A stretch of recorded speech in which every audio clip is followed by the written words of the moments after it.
Ya tengo los enlaces de las grabaciones de las clases, se las voy a subir, digamos, para que lo tengan de registro, que estamos terminando ya, pero para que tengan el registro de las clases, si les puede servir, se las voy a compartir también, les voy a compartir el enlace estos días, porque ya subí las clases, las tuve que subir a YouTube para poder enviarles el enlace. Es simplemente para que las tengan de respaldo. Ya vamos a orar para dar inicio a la última clase de esta asignatura, así que les pido que podamos elevar un clamor a nuestro Dios. Amén. Dios amado, te agradecemos por esta bendición de poder estar reunidos para esta clase de espiritualidad, que tu palabra pueda iluminar nuestros corazones, nuestras vidas, y también estos temas que hemos de hablar este día que puedan ser de mucha edificación, sino para nuestra vida personal, y nuestro quehacer ministerial también sea enriquecido por esta clase también. Y te pedimos que nos dirijas, que nos guíes, Señor, en todo lo que hemos de decir o todo lo que hemos de conversar, Señor, que seamos dirigidos por tu Santo Espíritu. Y guía nuestros labios también, porque si bien voy a exponer una parte, pero también los alumnos van a exponer otra, y te pedimos, Señor, que pueda ser edificante todo lo que hemos de dialogar en este día. En el nombre de Jesús, amén. Amén. Bien, si bien hoy vamos a hablar acerca de este texto de Richard Foster, que es el mismo el cual nosotros habíamos hablado anteriormente de las tradiciones de la espiritualidad o las tradiciones cristianas en el transcurso de la historia, es el mismo autor que nos ofrece este texto que se llama Alabanza a la Disciplina. Entonces quiero que podamos transitar, quiero introducir simplemente esta parte, porque habla de algunos temas que cada uno de ustedes estuvo estudiando, y le invito a que puedan tomar este texto y que pueda ser un libro de consulta para poder enseñar también y guiar a los hermanos, un libro muy enriquecedor, que si bien ahora lo urgente o lo inmediato era poder tomar un capítulo del libro para poder exponer, pero muy enriquecedor. Hablo desde el punto de vista personal, para mí fue muy rico el haber estudiado este texto, eh, así que yo lo tengo como material de consulta al cual recurro constantemente para hablar acerca de materias como las disciplinas espirituales. Si bien esto lo estoy extrayendo de lo que dice el autor, si bien cuando hablamos de las disciplinas espirituales, el autor propone que es la puerta a la liberación, porque dice que la superficialidad es la maldición de nuestra era, vivimos una era superficial, donde la doctrina de la satisfacción inmediata es el principal problema espiritual. Tenemos poco tiempo para esperar y hoy en día estamos en una sociedad donde todo es inmediato. Y es más, estamos en una sociedad donde todo es desechable, todo es descartable. Si algo se daña, se echa a perder, se descarta y se desecha y se reemplaza. Porque estamos acostumbrados a todo a lo inmediato, a la inmediatez en todo y también respecto de lo espiritual. E incluso respecto de la oración, también muchos esperan una respuesta inmediata de parte del Señor porque nosotros vivimos una vida muy aprisa. Lo que hoy se necesita desesperadamente no es un número mayor de personas inteligentes ni personas de talento, sino de personas de vida espiritual profunda. Sobre todo en esta era que vivimos de la posmodernidad, se requiere de que podamos tener una riqueza espiritual más que cualquier cosa. Es lo más valorado hoy en día una persona que puede tener esta riqueza espiritual o una vida espiritual profunda. En muchos casos, cuando hablamos de espiritualidad, nosotros como creyentes, como cristianos, lo asociamos a nuestra fe. Sin embargo, la espiritualidad tiene que ver con cómo nosotros convivimos con lo divino, dependiendo de que cada uno puede tener una imagen distinta, me refiero a los no creyentes, una imagen distinta de lo divino. El ser humano siempre ha buscado adorar y con mayor razón en este tiempo, cuando estamos en tiempos donde vivimos la posmodernidad, que es de alguna manera una superación de la modernidad, en que la modernidad, la única experiencia válida era la experiencia perceptible por los sentidos, y todo lo que no puede estar ligado a los sentidos, o en otras palabras, lo que no puede estar puesto en un laboratorio, simplemente no existe. Entonces todo lo metafísico, lo espiritual, lo trascendental, en la modernidad quedó fuera de la ecuación y ahora se viene a recuperar con mucha fuerza ahora en la posmodernidad. Entonces no tenemos que dejarnos convencer de que estas disciplinas sean para los gigantes espirituales y que por tanto están fuera de nuestro alcance. Partamos de esa base. Esto también es para nosotros. Nosotros también nos podemos convertir en personas ricas espiritualmente. O que pueda ser para las personas contemplativas, que dedican todo su tiempo a la oración, a la meditación. Todo lo contrario. Dios tiene el propósito de que las disciplinas de la vida espiritual sean para los seres humanos ordinarios, para cualquiera de nosotros podamos vivir una vida espiritual, para los que trabajan, los que cuidan niños, los que tienen que lavar platos, los que tienen que podar el césped. La idea es que todos nosotros, en todos nuestros quehaceres, podamos ser personas de una fuerte, una poderosa influencia espiritual en todo lo que nosotros hacemos. Estamos en una sociedad donde siempre se ha separado lo espiritual de lo, llamémosle, de lo material, de lo secular, y lo ideal es que nosotros podamos abandonar esa perspectiva, abandonar esa mirada, porque Dios a nosotros nos percibe como un ser integral, y nosotros debemos ser percibidos también como un ser integral, donde somos cuerpo, alma y espíritu, y estamos íntimamente, estrechamente conectados, nuestro cuerpo, alma y espíritu. Oh, perdón. Entonces, el autor nos plantea de que el propósito de las disciplinas espirituales es liberar al hombre de la sofocante esclavitud a la que está sometido. ¿Cuál es esa? La de la esclavitud del egoísmo y del temor. Y para eso son las disciplinas espirituales. Eh, no sé si alguien ha tenido la oportunidad de leer, o para mí también fue muy enriquecedor el libro Siddhartha. ¿Alguien lo ha leído, no? Ya.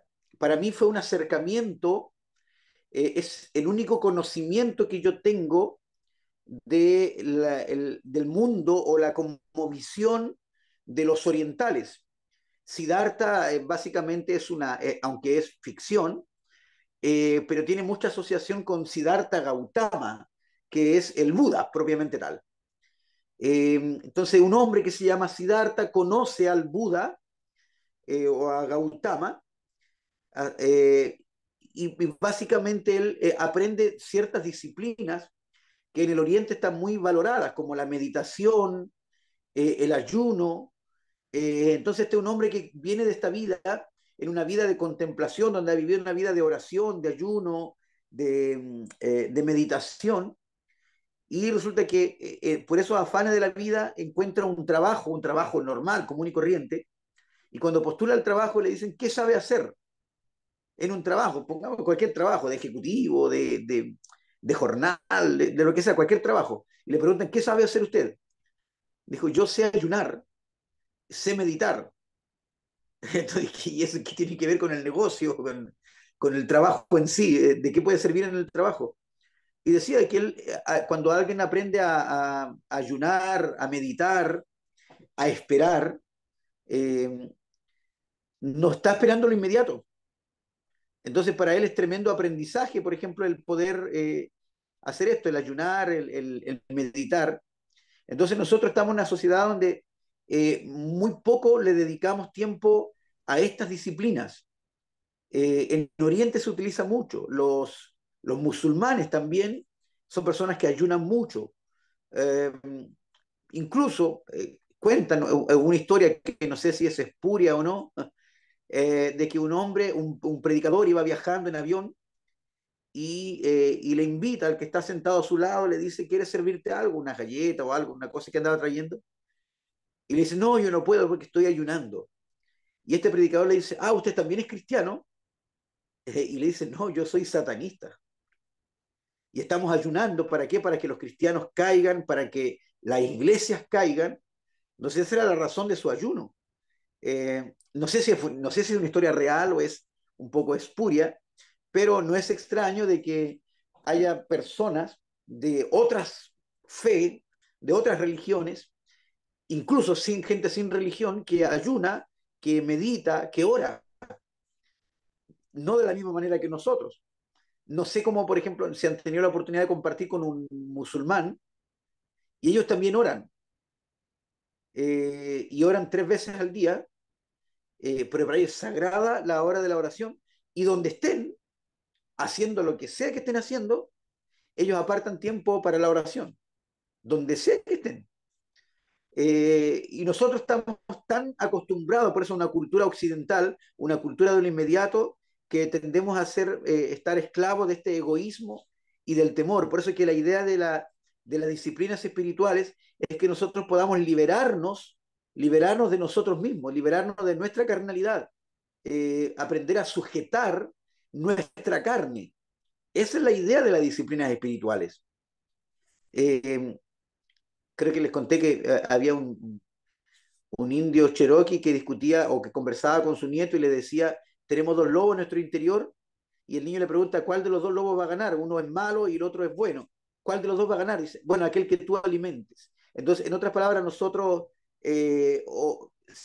estamos tan acostumbrados a alimentar nuestra carne que muy poco tenemos la costumbre o el hábito de alimentar el espíritu. Y por eso es que nos cuesta tanto estas disciplinas espirituales, por eso es que espero que este texto sea enriquecedor para todos nosotros. Y es difícil exagerar lo saturados que estamos con la mentalidad de la ciencia popular, de la meditación, por ejemplo, en caso de que se le conceda validez en alguna forma. No se piensa que es un contacto con un mundo espiritual real, sino una manipulación psicológica.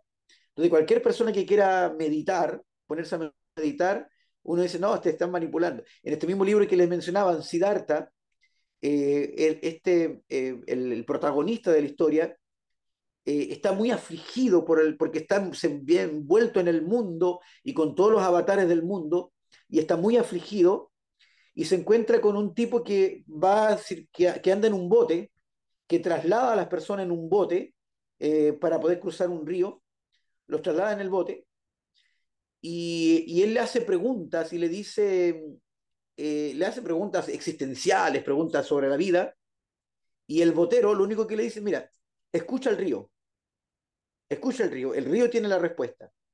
Y Siddhartha se pone, entre comillas, a escuchar al río y dice, ah, tiene razón, tiene toda la razón. Entonces él empezó a escuchar al río, supuestamente, que la analogía es que él en realidad descubre en su propia internalidad las respuestas. Y después cada viajero que llega, estos dos varones, Siddhartha y el botero, le dicen, cuando le cuentan sus problemas, le dicen, escuchen al río. Y la gente simplemente por escuchar al río, por guardar silencio, por meditar, encuentra las respuestas a su existencia. Entonces, en muchos casos, esto se puede utilizar también para manipulación psicológica. Y, y se cree de que todo esto de la meditación es precisamente para poder manipular la psicología de las personas. Entonces, cuando nosotros trabajamos bien o de manera apropiada las disciplinas espirituales, podemos tener no sé si decir mayor acceso a un mundo trascendental, un mundo que nos trascienda a nosotros y poder tener contacto con ese mundo. Y no que sea una manipulación psicológica, sino que realmente nosotros nos conectemos. Recordemos que nosotros como cristianos, nuestro espíritu está conectado con Dios. Entonces, la idea que nosotros al utilizar estas disciplinas espirituales es hacer morir nuestra carne. ¿Para qué? Para conectarnos con este mundo espiritual, que es tan inexplorado para muchos de nosotros. Entonces el autor propone que en el primer siglo y aún antes no era necesario dar instrucciones sobre cómo practicar la disciplina de la vida espiritual.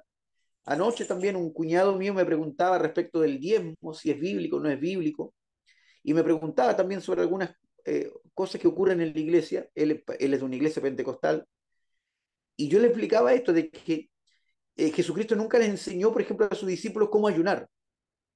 Solo decir, cuando ayunen, hagan esto o no hagan lo otro. Pero no les explica cómo es un ayuno, cuánto debe durar, si debe ser... o sea, no les explica nada porque en ese tiempo el pueblo judío, ellos ayunaban, era una disciplina habitual para ellos. Entonces, es lo mismo que el diezmo. El diezmo no se enseñó mucho en el Nuevo Testamento porque la iglesia sabía diezmar. Ellos venían del contexto judío y ya tenían arraigado el concepto de diezmo, por lo tanto a ellos no se les enseñó a diezmar, se les enseñó la generosidad, pero no se les enseñó a diezmar porque ellos estaban habituados a eso ya. La Biblia llama al pueblo a tales disciplinas como el ayuno, la meditación, la adoración, el júbilo, y casi no da instrucción sobre cómo practicarlas, porque todo esto eran prácticas habituales para el pueblo. Y es fácil comprender, estas disciplinas se practicaban con tanta frecuencia y constituían parte tan integral de la cultura general que la manera de practicarlas era de conocimiento común. Entonces las explicaciones sobre cómo hacerlo, cómo practicar esta disciplina estaban de más en ese contexto del siglo primero. Posiblemente nosotros aquí en Occidente sí necesitamos una mayor explicación, pero en el siglo primero y antes no era necesaria la explicación porque eran prácticas habituales para el pueblo judío y también para la iglesia.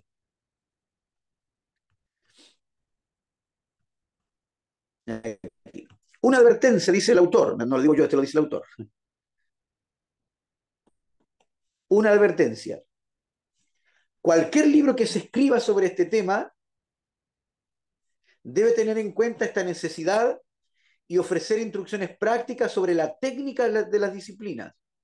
Queremos enfatizar en esto, en la técnica de cómo practicar esta disciplina. Sin embargo, desde el comienzo debemos hacer una advertencia.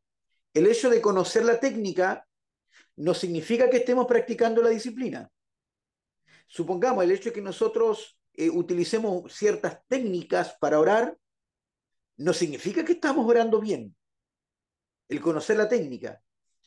Les conté que a un jovencito de acá de la iglesia que está estudiando en el otro curso, cuando estaba en otra iglesia también un día elevó una oración al Señor y una hermana le hace un comentario, le dice, oye, pero te saltaste como 5 pasos para orar.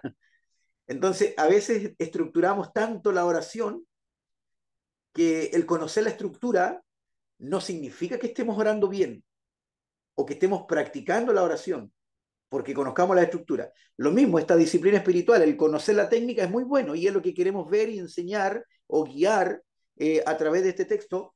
Es muy bueno conocerlo, pero el que conozcamos no significa que estemos practicando esta disciplina. Las disciplinas espirituales son una realidad interna y espiritual. La actitud interna del corazón es mucho más decisiva que la técnica para llegar a la realidad de la vida espiritual.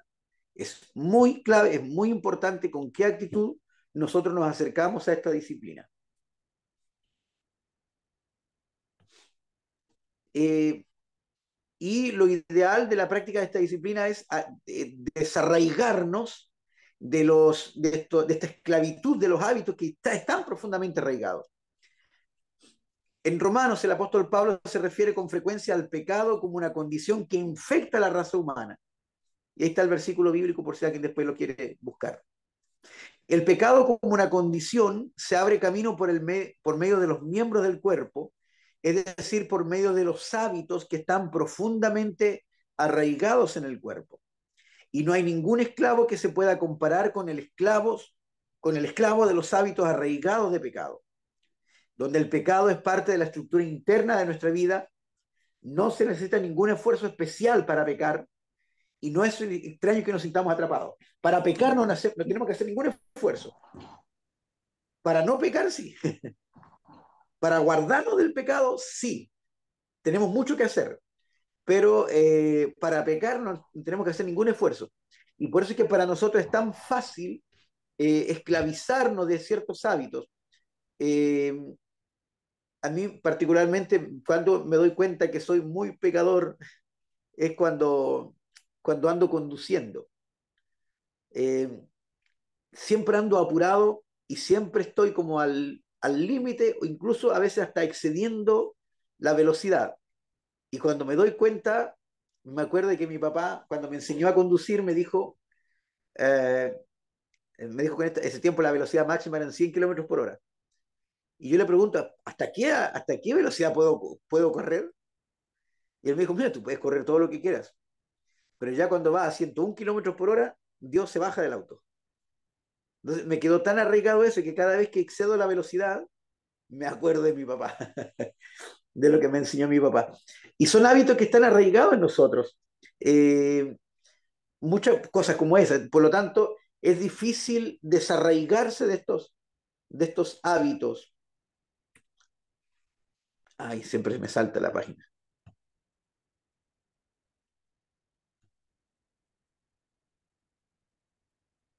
Oh, perdón, ahí. Nuestro método ordinario para hacer frente al pecado que está arraigado consiste en lanzar un ataque frontal. Es atacar el pecado. Cuando nosotros identificamos el pecado, tratamos de atacarlo, pero sin querer estamos confiando en nuestra fuerza de voluntad y en nuestra determinación. Es decir, yo puedo combatir el pecado. Generalmente cuando vamos así de frente es porque creemos que podemos atacar el pecado. Cualquiera sea el problema que tengamos, determinamos no volverlo a hacer nunca más. Y oramos contra él, peleamos contra él y establecemos nuestra voluntad contra él, contra el pecado se refiere. Pero todo es en vano, porque podemos vencer el pecado hoy, pero ya mañana volvemos a caer. Y posiblemente lo mismo. Y por lo tanto este autor, no, no el mismo autor, otro autor proponía lo siguiente, dice, queremos decir muy claramente que no podemos librar y purificar nuestro propio corazón mediante el ejercicio de nuestra propia voluntad. Es imposible que podamos librar o sujetar de alguna forma nuestro corazón mediante el ejercicio de nuestra voluntad. Porque la voluntad tiene el mismo defecto que la ley. Solo puede hacer frente a lo externo. La voluntad no tiene mucho que decir respecto a la actitud interna. Y esto no es suficiente para producir la necesaria transformación del espíritu interno. Entonces aquí donde cómo luchamos nosotros contra lo que nos oprime, contra lo que nos aflige, para ello están las disciplinas espirituales. Por ejemplo, la justicia interna es un don de Dios que se recibe por gracia. El cambio interno que necesitamos es obra de Dios, no es de nosotros. Lo que se necesita es un trabajo interno y solo Dios puede obrar desde adentro. Entonces ya el procurar, el meditar, el orar, el ayunar, la disciplina de la sencillez, entre otras cosas, eh, todo esto nos acerca al Señor de manera que permitimos que Él pueda obrar en nuestra vida cuando nosotros aprendemos a sujetar nuestra carnalidad. Las disciplinas, o sea, perdón, Dios nos dio las disciplinas para la vida espiritual como un medio para recibir su gracia. Esta disciplina tiene la misma implicancia que el deporte, que en el deporte uno va ejercitando ciertos músculos o ciertas partes de nuestro cuerpo para poder cumplir con algún deporte que nos guste practicar. Y esta disciplina espiritual existe exactamente para lo mismo que el deporte, en el sentido de que es para que hay un dicho popular que dice que hay un cuerpo sano cuando hay una mente sana. Entonces, cuando nosotros somos disciplinados en el deporte, vamos fortaleciendo ciertos músculos para el deporte que queremos practicar. No son el mismo ejercicio para un tenista que para un futbolista, por ejemplo. Entonces, lo mismo en las disciplinas espirituales. Nosotros cuando vamos ejercitando, ¿no? Y el apóstol Pablo le decía a Timoteo, ejercítate para la piedad. Debes ejercitarte para la piedad. Entonces, las disciplinas también nos sirven para que nosotros vayamos ejercitando nuestra vida cristiana. Y por lo tanto, las disciplinas nos permiten colocarnos ante Dios de tal manera, de tal modo que Él pueda transformarnos. Y las disciplinas constituyen el método de Dios para colocarnos en tierra. Ellas nos colocan en el sitio que Él puede obrar dentro de nosotros y transformarnos. No pueden hacer nada por sí solas, solo pueden llevarnos al sitio en que se puede hacer algo en nosotros.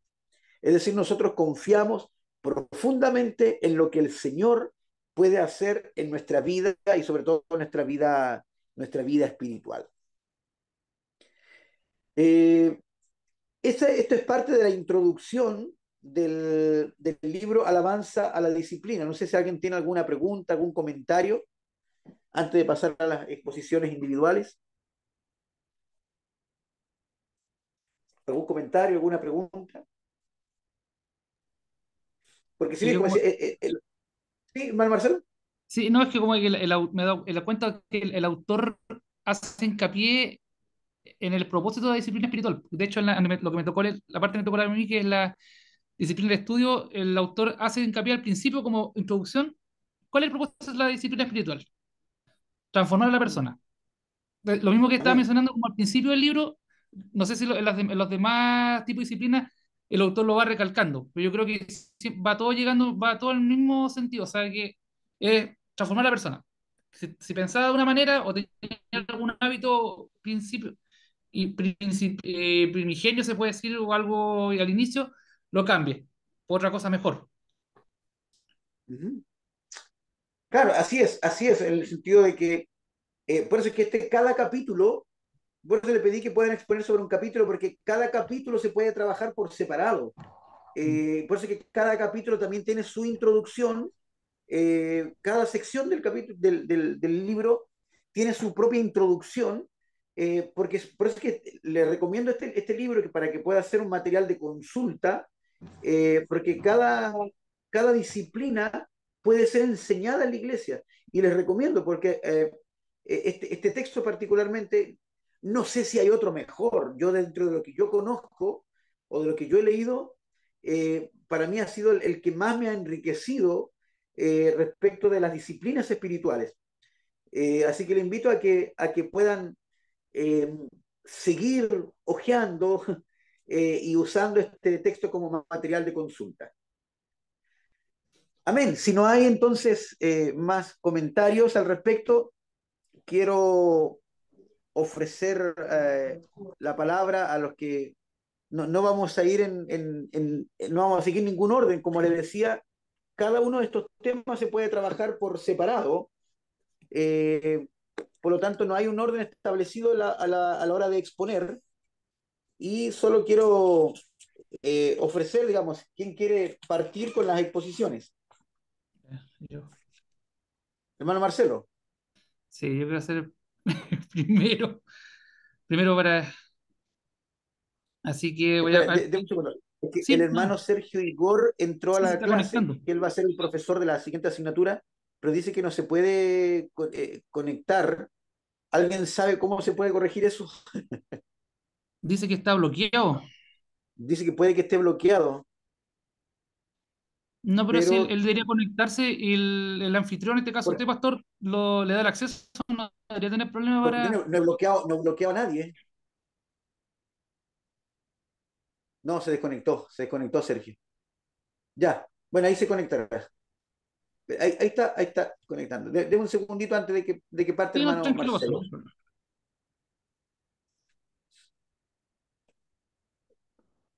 Ya, no, él está sin audio. Él está sin audio, pero no me aparece el icono de audio aquí en. Ya, pero ahí lo vamos solucionando. Ya, hermano Marcelo, necesita que lo No, compartir no, pantalla, ¿no? no, sí, de hecho tengo, tengo el resumen hecho en un Word. Ya. Hecho en un Word, o sea, tomé algunos puntos que sí que no, no para que se me está aburriendo mirando un Word, pues, mejor véanme a mí. Ya, Ya, entonces le dejamos, los micrófonos son todos suyos. ya, muchas gracias.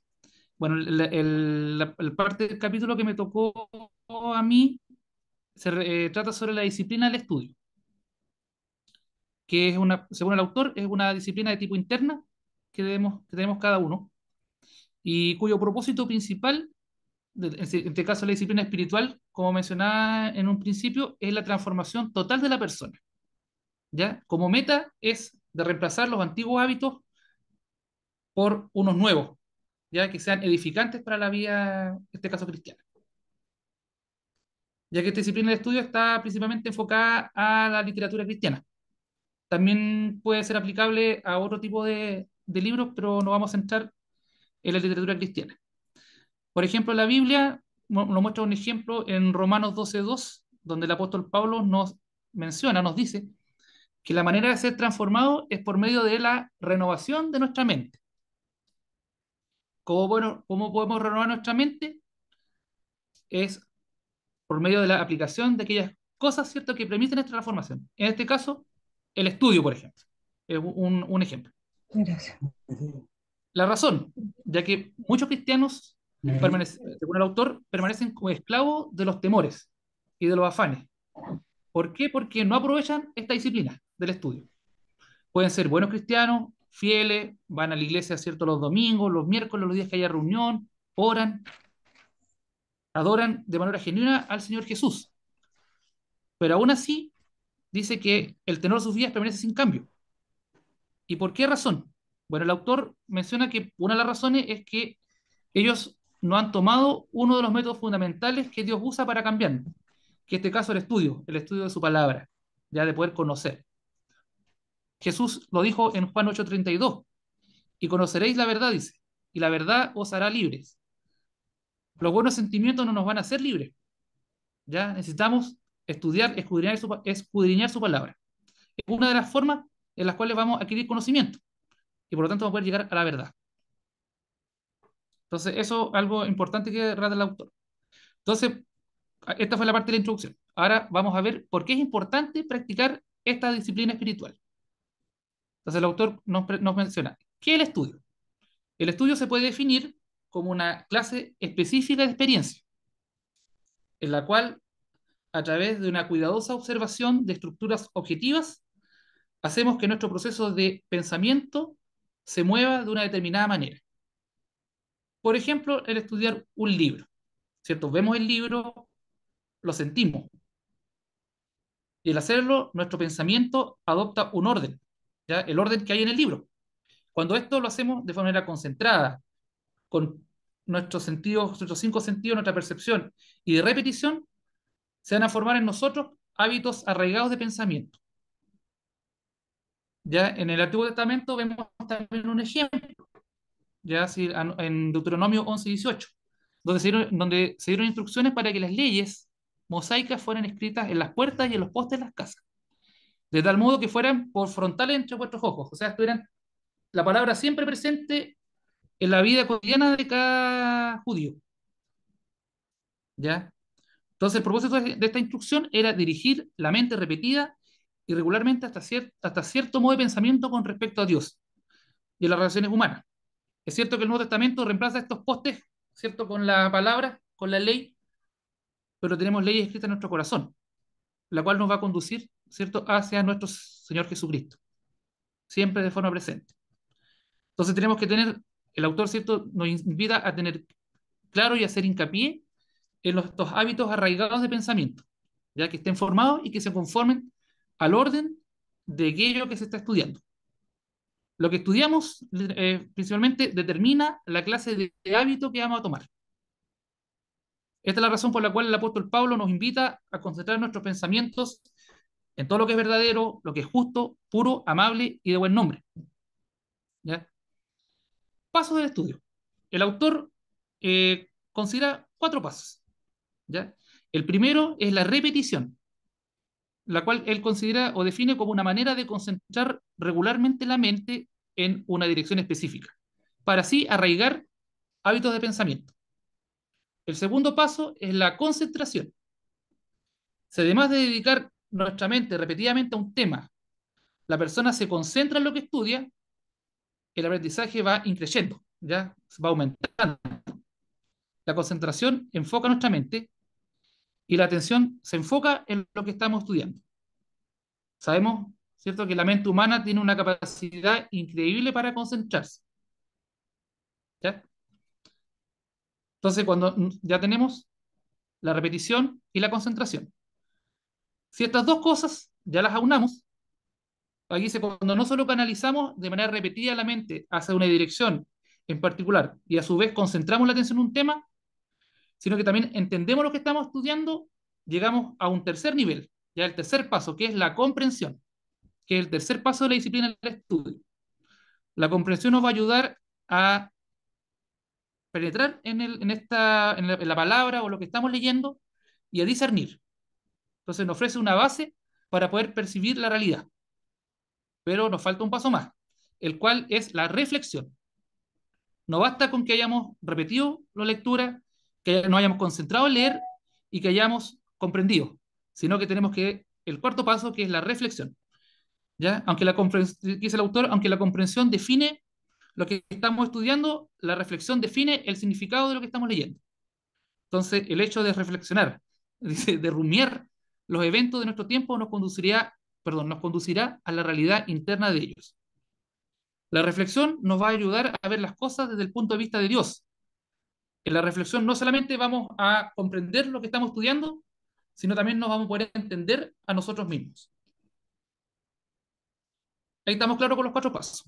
Ahora se menciona una ejecución práctica de la disciplina del estudio. Infortunadamente parece que, dice el autor, que muchos piensan que estudiar los libros es sencillo. No es sencillo. Porque aquí el autor da unos matices. Sin duda alguna, esta actitud explica que en general las personas tengan malos hábitos de estudio. El estudiar libros no es solamente hojearlos y echarle una mirada somera o superficial. Va mucho más allá.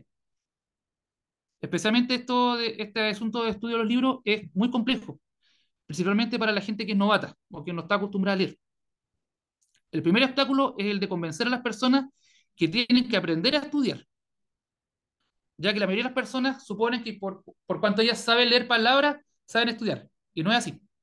¿Ya? Esta comprensión limitada de la forma de estudiar explica por qué muchas personas aprenden poco cuando leen. O no son capaces de leer una hoja y no se acuerdan después de lo que leyeron. ¿Ya? Aquí el autor nombra tres normas internas y tres externas que gobiernan el éxito en el estudio de un libro. ¿Ya? Las normas internas o intrínsecas pueden ser necesarias tres lecturas del material o del libro que estemos leyendo, pero con el tiempo se pueden aplicar de forma concurrente. La primera lectura envuelve al entendimiento del libro. O sea, uno al leer se pregunta, ¿qué es lo que el autor dice? La segunda lectura envuelve la interpretación del libro. Esto quiere decir, ¿qué es lo que el autor quiere decirme? La tercera lectura envuelve a evaluar el libro. ¿Tiene razón el autor o no? ¿Se habrá equivocado? ¿Ya? La mayoría de las personas tiene la tendencia a hacer lo último que le mencioné al principio. Y no hacen, ni siquiera interpretan, ni tampoco entienden el libro. Entonces hacen un análisis crítico del libro de forma rápida, sin haber tomado estos tres pasos. Y eso lleva a que no seamos capaces de entender muchas veces lo que estamos leyendo. ¿Ya? Entonces es importante cuando queramos leer un libro, tener estas tres cosas presentes. Entender el libro, interpretarlo y evaluarlo. ¿Ya? No es fácil, pero aquí el autor dice que con práctica se puede hacer. Sin embargo, estas normas internas de estudio por sí mismas no son suficientes. Requerimos otras ayudas de forma externa, extrínsecas, dice el autor. La experiencia, pues otros libros que estén relacionados con el tema que estoy leyendo, como libros de apoyo, y la discusión. ¿Ya? Entre otros libros pueden ser considerados un diccionario bíblico, un comentario bíblico, o alguna otra literatura. ¿Ya? Si de repente a veces al leer la Biblia tenemos dudas, normalmente nosotros recurrimos a un diccionario, a una concordancia, o a otro tipo de literatura, con la cual, ¿cierto?, nos puede ayudar a poder comprender, en este caso, lo que estamos leyendo. ¿Ya? Muchas veces los libros solo tienen significado cuando se leen en relación a otros libros. ¿Ya? Y la discusión se refiere a la interacción que se produce entre las personas, cuando estos prosiguen un curso particular de estudio. Tenemos interacción el uno con el otro. Sabemos que cuando nosotros conversamos con otra persona, discutimos, nacen ideas. A veces dice el dicho que dos cabezas piensan mejor que una. Y aquí también se aplica. ¿Ya? Pero principalmente, como estamos en este tema, el principal del estudio de la Biblia es lo que vamos a conversar principalmente, ya la importancia de estudiar la Biblia. El salmista preguntó en su momento, ¿con qué limpiará el joven su camino? Y luego él se respondió a sí mismo, con guardar tu palabra. ¿Ya?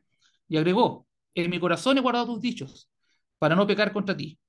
Sabemos, ¿cierto?, que con el término tu palabra, el salmista se refería a la Torá, pero sabemos, ¿cierto?, como cristianos que a través de los siglos es toda la escritura. Antiguo Nuevo Testamento nos va a ayudar, ¿cierto? Tenemos que guardar toda la Biblia completa, no solamente el Antiguo Testamento, sino también el Nuevo, todo, ¿ya? ¿Por qué? Porque sabemos también que toda la escritura es inspirada por Dios y útil para enseñar, redarguir, corregir y para instruir en justicia, ¿ya? A fin de que el hombre de Dios sea perfecto, enteramente preparado para toda buena obra, ¿ya? Es lo que dice el 2 Timoteo 3, 16, 17, ¿ya? Notamos que el propósito fundamental es la transformación interna de la persona, ¿ya? Que si pensaba de una manera A, ahora no piensa de esa manera, sino que piensa de una forma B, adecuada a los, al modelo, ¿cierto? Al modelo bíblico, ¿ya? No pensemos, ¿cierto? En forma, ya se lo digo de manera carnal, sino en forma espiritual, ¿ya? Cuando acudimos a la escritura, no vamos solamente a acumular información, a llenarnos en la cabeza con información, sino también poder ser cambiados, ¿ya? No basta la Biblia solamente leerla para acumular, aprenderse textos de memoria, sino también aplicarlos, ya que eso sea una regla también en nuestra vida, ¿ya? El autor nos da también la pauta de que existe una diferencia muy grande entre el estudio de la escritura y la lectura devota de ella, ¿ya? En el estudio de la escritura se concede una alta prioridad a la interpretación, ¿ya? ¿Qué significa eso? O sea, en cambio, en la lectura devota bíblica común, uno concede una alta prioridad a la aplicación, ¿ya? ¿Qué dice cuando uno busca un texto bíblico para, en el devocional? ¿Qué quiere decir el Señor para mí? ¿Qué quiere decirme el Señor hoy día con esta palabra? Ya no interpretamos.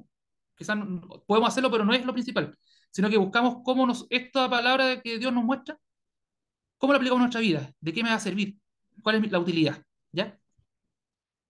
¿Cierto? El autor menciona que el promedio de la, quizás no es, puede ser también aplicado en nuestro país, de que el promedio de las clases club dominical es poca. O sea, de hecho, son pocas horas en la semana, ¿ya? Quizás ese uno no alcanza quizás a estudiar de forma profunda la Biblia, ¿ya? Entonces ahí el autor da opciones si uno tiene la posibilidad de poder estar en un seminario teológico o un instituto teológico como estamos ahora, hágalo, ya en la cual va a tener posibilidad de poder estudiar un poco más, de profundizar, y va a tener quizás herramientas que otras personas no tienen, ¿ya? También da la opción de poder hacer retiro, pero un retiro más individual que colectivo, ¿ya? Porque en el retiro individual la persona tiene el tiempo de poder hacer todo esto que he estado mencionando, de poder entender, comprender, interpretar, ¿ya? Lo importante, hermanos, que tengamos, ¿cierto? Nos hagamos tiempo y apliquemos estas pautas que ha dado el autor. No garantiza un estudio perfecto, ¿ya? Como decía el hermano, o sea, el pastor Benjamín, que las cosas estructuradas no siempre van a ser llegar a un producto de excelencia, pero sí son herramientas son, que nos van a poder ayudar a que esta lectura Biblia no sea solamente leer por leer, sino que podamos escudriñar, podamos comprender, podamos pensar, ¿ya? Todo lo que el Señor nos muestra, ¿ya? En el tesoro que hay aquí en su libro, en su palabra, la cual nos va a ayudar no solamente para nosotros, como para edificar nuestras vidas, sino también a los que nos rodean. Eso, pastor. Gracias.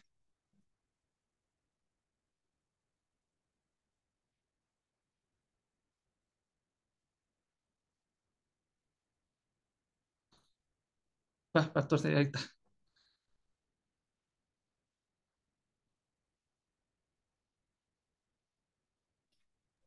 Está silenciado, pastor. Está Sí, no le muteado, escuchamos Pastor nada, pastor. Benjamín. Estamos en... Ahora sí, ahora sí, ahora sí. Es que lo había silenciado y saqué el video para que podamos, porque me consume mucha señal, parece. Ya, bien, no, gracias por ilustrarnos esta verdad y traernos esto que nos plantea el autor Foster. Pero quiero dar la oportunidad si alguien tiene algún comentario al respecto. Si tiene algún comentario, alguna consulta, alguna observación respecto de lo que plantea nuestro hermano respecto del estudio. El estudio, recuerden que no solo Biblia, sino que el Mm. estudio de buenas literaturas que serán enriquecedoras para la vida cristiana. De hecho, el autor daba más opciones, incluso de libros que no son, ya llámese seculares. No lo quise agregar acá porque quise concentrarme principalmente en los libros, o sea, Claro, en la literatura religiosa, en este caso la Biblia, principalmente, que es lo que el autor más apuntaba. Claro, pero precisamente lo que el autor, una de las cosas que señalaba, no sé si lo señala muy seguido, pero decía que, claro, el hecho de que uno pueda hacerse los hábitos de, Sí, bueno, hacer una disciplina de sí. el estudio de la palabra, principalmente porque es la palabra la que es transformadora. Mm. Así que, ¿alguien tiene algún comentario? A ver, y si no, después hacemos un comentario, un repaso general, un comentario general respecto de los temas que estamos tratando. Ya le doy el pase al siguiente. Gracias, hermano Marcelo, hermana Janet. Otro. Ya, pastor. Ya, gracias, hermano Marcelo, por traernos este tema, el del estudio. Y hermana Janet, Gracias. le Hola, cedemos los hermanos. Buenas micrófonos. tardes. Bueno, a mí me correspondió poder leer el capítulo de la disciplina de la oración, ¿ya?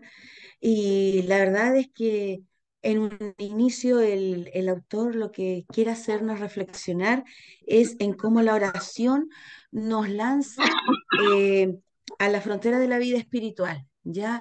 Y que la llama como la avenida principal que Dios usa para nuestra transformación. Y eso es maravilloso porque siempre hablamos de los caminos de Dios y de cómo Dios trata nuestra vida. Entonces, aquí el autor se refiere a la oración como esta avenida grande, principal, imponente, en la cual pasa Dios con todo para poder transformarnos. Bueno, el autor de este libro me llama mucho la atención que nos hace reflexionar mucho en varios ejemplos de hombres exploradores de la frontera de la fe, ¿ya?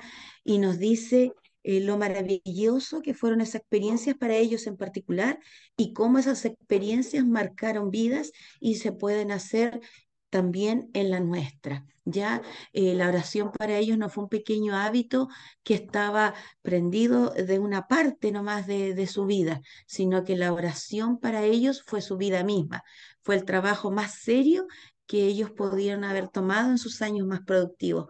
Y hace la relación de en lo que uno gasta su tiempo y en cómo la Thank oración no you. pasa, la oración no pasa a ser una parte, sino que es el todo, ¿ya? Entonces también se nos, se nos habla de lo que significa la oración, ¿ya? Y de lo que Dios puede hacer en medio de nosotros y de lo que hizo en medio de estos poderosos hombres.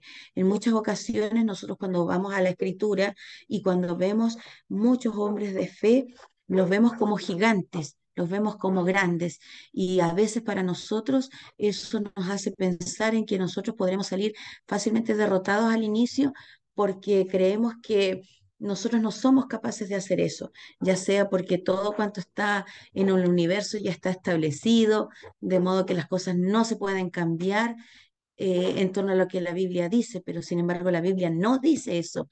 Al contrario, en la Biblia se nos enseña que aquellos que practicaban la oración, que aquellos que la usaban la asumían como tal, que estaban totalmente convencidos en que sus oraciones podían marcar una diferencia en lo que estaban, por lo que estaban intercediendo y que iban a generar un efecto, algo que iban a producir sorprendente para la vida de aquel que lo recibía. La oración real es algo que se debe de aprender. Aquí se nos enseña que como una disciplina es algo que se debe de practicar y se debe de aprender. Nada se puede practicar sin primero conocerse, ¿ya? Sin primero aprenderse. Entonces aquí el autor nos llama la atención para mostrarnos que la verdadera oración se debe de aprender, que los mismos discípulos le pidieron a Jesús que les enseñara a orar. Señor, enséñanos a orar, ¿ya? Entonces, cuando eh, el autor dice que cuando él llegó a comprender que eso era algo que tenía que aprender él, se sintió liberado, porque realmente entendió que la oración en sí envolvía todo un proceso de aprendizaje continuo a lo largo de nuestras vidas. Bueno, también se hace referencia a una de las más maravillosas y sorprendentes características de la oración que tuvo el Señor Jesucristo. y es que cuando él oró por otras personas, cuando él oraba a favor de otros, nunca concluía su oración diciendo, si es tu voluntad.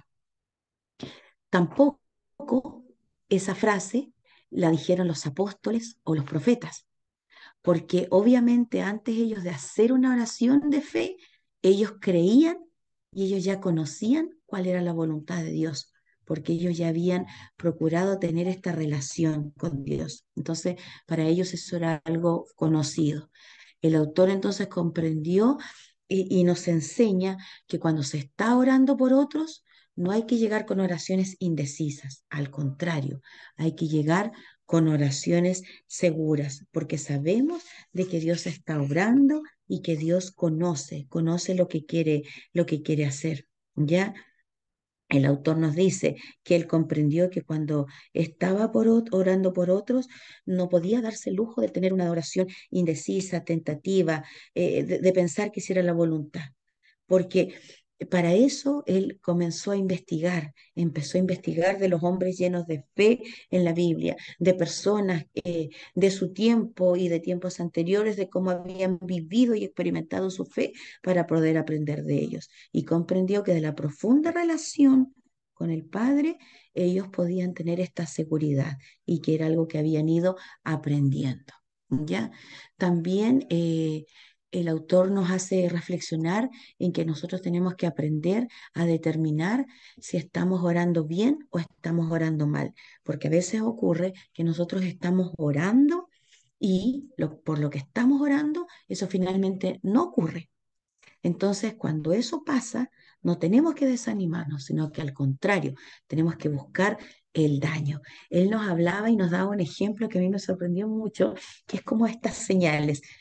Él daba el ejemplo de la señal del televisor, que en un mismo momento, ¿no es cierto?, están dando a esta hora que son las 20:58, a lo mejor en un canal determinado están dando noticias, en otro están dando una película, en otro están dando un programa de entretención. Todo se transmite al mismo tiempo, pero basta en donde uno sintoniza, con eso uno se va a encontrar. Pero a veces no era lo que uno quería ver y era porque uno sintonizó mal. Entonces aquí el autor nos hace reflexionar en que la disciplina de la oración nos tiene que llevar a conectarnos con Dios, a estar en sintonía con Él, cosa que en el momento preciso, cuando estemos pidiendo por algo, estemos en esa sintonía con el Señor. Y finalmente, si esa oración no es respondida en el momento, puede ser que nosotros no hayamos sido las personas adecuadas y que Dios se vale de otra persona para obrar en esa situación. Entonces nosotros tenemos que analizar por qué eso no pasó y enfocarnos a dónde nos quiere llevar Dios. A lo mejor nosotros necesitamos cambiar algo de nuestra vida que no era grato delante de Dios para que Él pueda fluir o simplemente son principios que debemos aprender de pertenencia, de perseverancia, para no desmayar a la primera, sino que insistir. Para poder tener éxito en la intercesión es necesario que lo primero que tenemos que aprender a hacer es oír al Señor. Después de oír al Señor, lo segundo que tenemos que hacer es oír al Señor. Y tercero, que tenemos que hacer para poder estar en la intercesión es oír al Señor. Es decir, no hay ninguna otra receta más que la sola verdad de que hay que oír al Señor. Y para poder oír al Señor necesitamos perseverar, necesitamos estar en comunión y estar conectados con Él. ¿Ya? Tenemos que aprender, amados hermanos, a que cuando oímos, que cuando conocemos, que cuando obedecemos la voluntad de Dios, cuando estamos haciendo eso, Dios va a poder obrar en la vida de otros. Aquí dentro de la disciplina de la oración se nos enseña mucho a lo que es la oración de la intercesión, de cómo Dios nos preparó para eso, de cómo Dios nos llevó para eso. ¿Ya? Entonces, para poder aprender a orar por otros, tenemos que primero aprender a escuchar la voz del Señor. ¿Ya? Para poder escuchar la voz del Señor, va a ser necesario que nuestra vida experimente y desarrolle una habilidad que solamente Dios nos puede dar, porque Jesucristo la tuvo estando en la tierra. Y esa fue la compasión. La palabra del Señor dice que Jesús tuvo compasión de ellos cuando vio que eran como ovejas sin pastor. o como que Jesús tuvo compasión cuando vio que avanzaba la hora y ya ellos no habían comido nada todavía. La compasión es lo que nos permite preocuparnos por los demás, es lo que nos permite poder orar no por cosas, sino por las personas por las que amamos. Si Dios nos da esta compasión y preocupación por otros, nuestra fe va a crecer y se fortalecerá cuando nosotros vayamos a orar. Jesús lo hizo y nos enseñó que ahora para poder acercarnos al Padre con este corazón compasivo, debemos ser como los niños. ¿Y cómo son los niños? Francos, honestos y confiados. Cuando el Señor dice que el niño le pide pan a su padre, le pide en el conocimiento de que él tiene una necesidad real y que su padre la tiene para suplirla. Esa es la forma en la cual nosotros debemos de aprender a orar. Debemos de aprender que necesitamos confiar plenamente en que lo que estamos pidiendo, Dios lo va a entregar. Es para eso que se abre una puerta maravillosa en nuestro interior. Y Dios quiere que desarrollemos nuestra imaginación. Y nos invita el autor a poder desarrollar esta área de nuestra vida. Incluso nos muestra algunos ejemplos de algunas mujeres religiosas donde ellas para poder orar a Dios decían que la única forma de hacerlo era imaginarse que estaba Jesús en ellas y ellas estaban pidiendo y observaban cómo les pedían a Él. También hace referencia a cómo Juana de Arco, ella también decía que oía voces y la gente le decía que estaba loca. Y ella decía que sí, que efectivamente, ella sabía que eran producto de su imaginación, pero esa era la forma en la cual ella se conectaba con Dios y podía escucharlo. La imaginación nos lleva a ver en este terreno que no es el físico, en este plano que no es el físico, el concreto, ver por fe lo que sabemos que puede ocurrir. Y es por eso que este texto muestra ejemplos maravillosos de situaciones que pudieron acontecerle al autor y que él las quiere compartir con nosotros para que podamos dimensionar el poder de Dios. Muestra el caso de una pequeñita niña que estaba enferma, donde él se le pide ir a orar y él va y encuentra que hay un hermanito en la habitación y todos salen para que él ore por la pequeñita y él le dice al niño, no te vayas tú, acompáñame. Y todos lo quedan mirando. Y él le dice al niño, ven, sentémonos aquí alrededor de tu hermana. Pone una silla y le dice, mira, vamos a poner esta silla para el Señor Jesucristo. ¿Crees tú que Él está aquí? Sí, dice el niño. Vamos a orar y vamos a poner nuestras manos y vamos a saber que Jesús también pondrá sus manos y nosotros vamos a ver cómo Dios va a obrar y cómo Jesús recorre este cuerpo y esos virus van a desaparecer. El autor explica que esa experiencia fue maravillosa porque este pequeño se entregó en inocencia a eso que se le estaba pidiendo y creyó. Y para la gloria del Señor, esta pequeña fue sana. También se nos muestra el ejemplo de cómo puede ser cuando tú tienes que interceder por un problema matrimonial, por una pareja, de cómo él lo hizo visualizando aquel hombre que estaba engañando a su esposa, visualizando de cómo el hogar acogedor le esperaba y él estaba en otro lugar. Y él dice que tomó el desafío de orar una vez al día durante 30 días. Y en su mente, mientras él oraba, él veía a esta familia, él veía a este varón, él veía a esta dama esperar con amor y con angustia cuando su esposo no llegaba. Y esa oración fue respondida. ¿Por qué? Porque nuestra imaginación nos transporta a este plano espiritual donde Dios nos quiere ver y mostrar las maravillas. Dios nos abre estas puertas a la fe. Nos dice, imagina, ve cosas grandes y poderosas que yo puedo hacer contigo. Nos hace referencia el autor a que si nuestra fe fuera como un grano de mostaza, podríamos decirle a este monte, ve y trasládate para acá. No debemos esperar hasta sentir el deseo de orar por otros.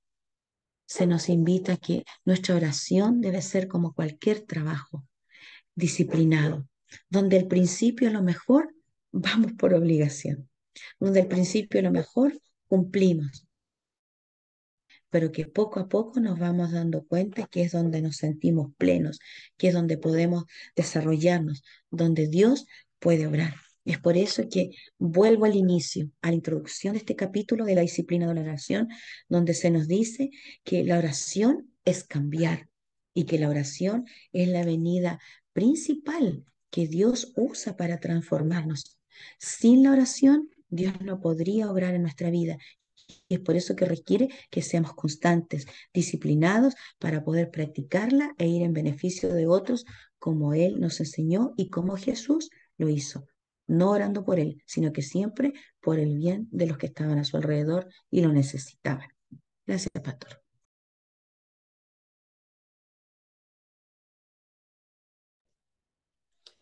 Amén. Si bien, bueno, para seguir indagando sobre este tema, estaba tratando de buscar un libro que lamentablemente en mi biblioteca en mi biblioteca digital la tengo dañada, y hay mucha literatura que no he podido recuperar. Y hay un libro interesante que ahí lo subí al grupo al chat de esta clase, que se llama Orar es luchar con Dios, del autor Donald Blush. Perdón mi pronunciación champurriada, pero le invito a que puedan tenerlo para seguir indagando, porque si bien eh, Richard Foster le da una pincelada a esto de la oración, pero me llama mucho la atención esto cuando él dice que el orar no solo siempre es porque tener alguna petición, nosotros comúnmente oramos cuando necesitamos, sino que es hacer una disciplina, hacer un hábito. Y recuerden que la oración, estamos tan acostumbrados a una oración donde uno siempre está diciendo algo, pero también podemos orar en silencio, escuchando. Cuando nosotros escuchamos lo que Dios tiene que hablar a nuestro corazón, lo que Dios pone en nuestro corazón. O sea, entonces, la oración no siempre es estar siempre hablando. Bueno, insisto, pero lo que dice Foster es una pincelada, una introducción al tema de la oración. Pero para mí me enriqueció mucho también cuando el complementarlo con este texto de Donald Blush de orar y luchar con Dios. Si lo pudiesen conseguir, porque igual está en la edición Kairos, es de difícil acceso ese texto, para poder, si alguien lo pudiese adquirir y seguir profundizando en el tema. Pero es interesante el tema de la oración. Antes de seguir con los temas subsiguientes, quiero ofrecer la palabra si alguien tiene algún comentario al respecto de lo que ha presentado nuestra hermana Janet. Comentario, consulta.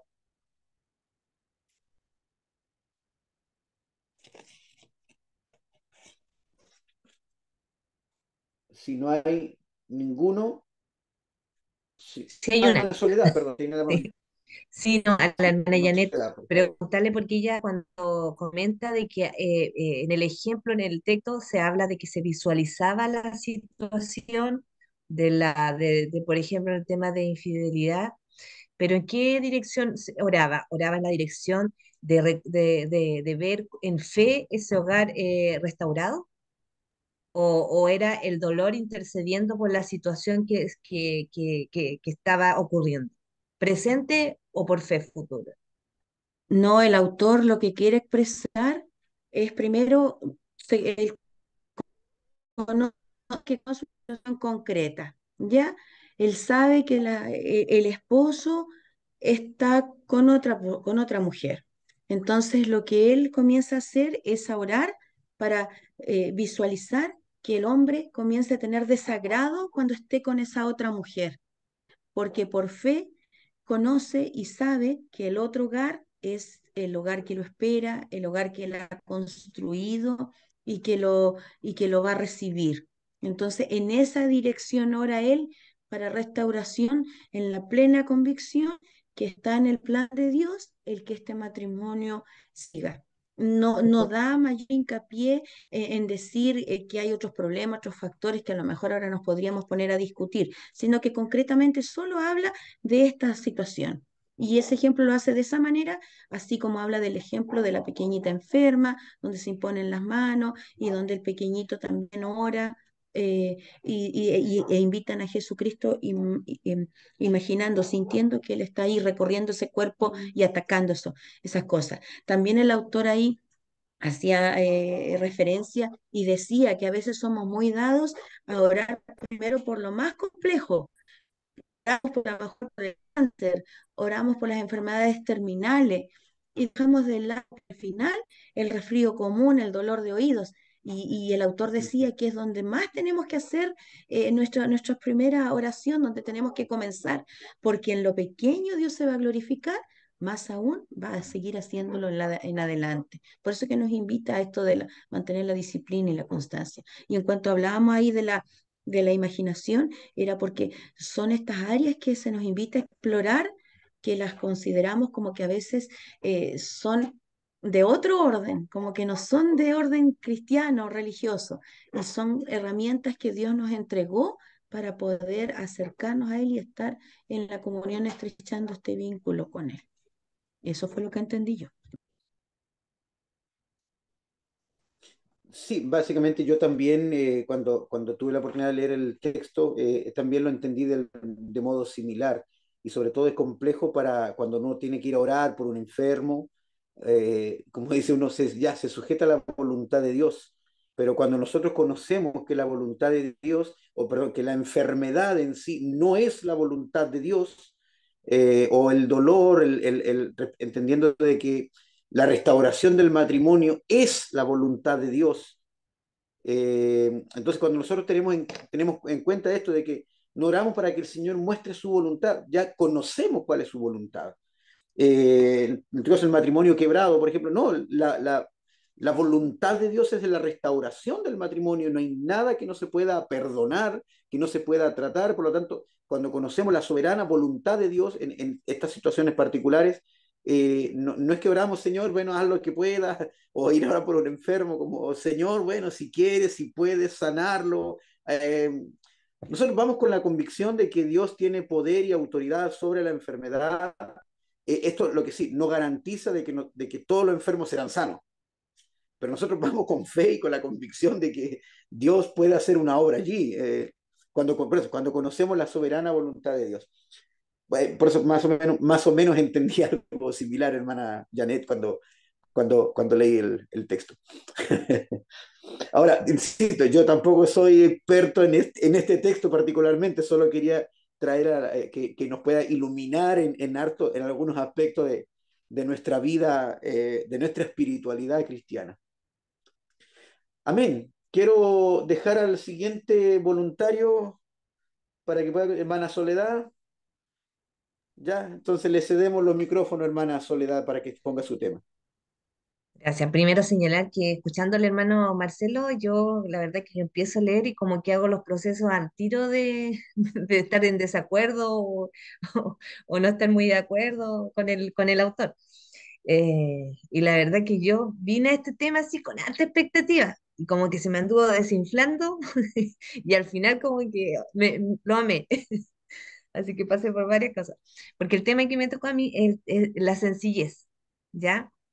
Y bueno, empieza hablando de Eclesiastés, que dice que hizo al hombre sencillo, pero él solo se echó un montón de cosas encima. Ya. Eso primeramente como que le pone.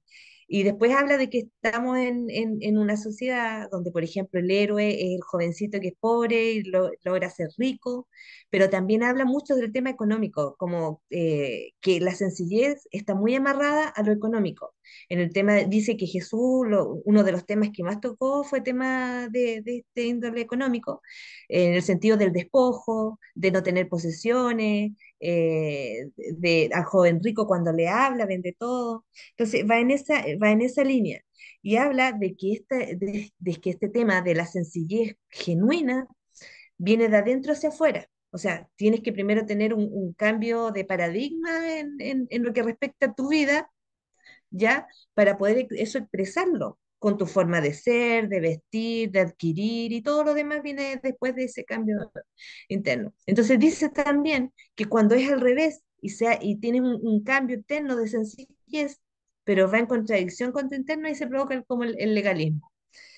Ya habla de que primero hay que buscar el reino de Dios y todas las cosas serán añadidas, y yo creo que ahí estamos completamente de acuerdo en todo.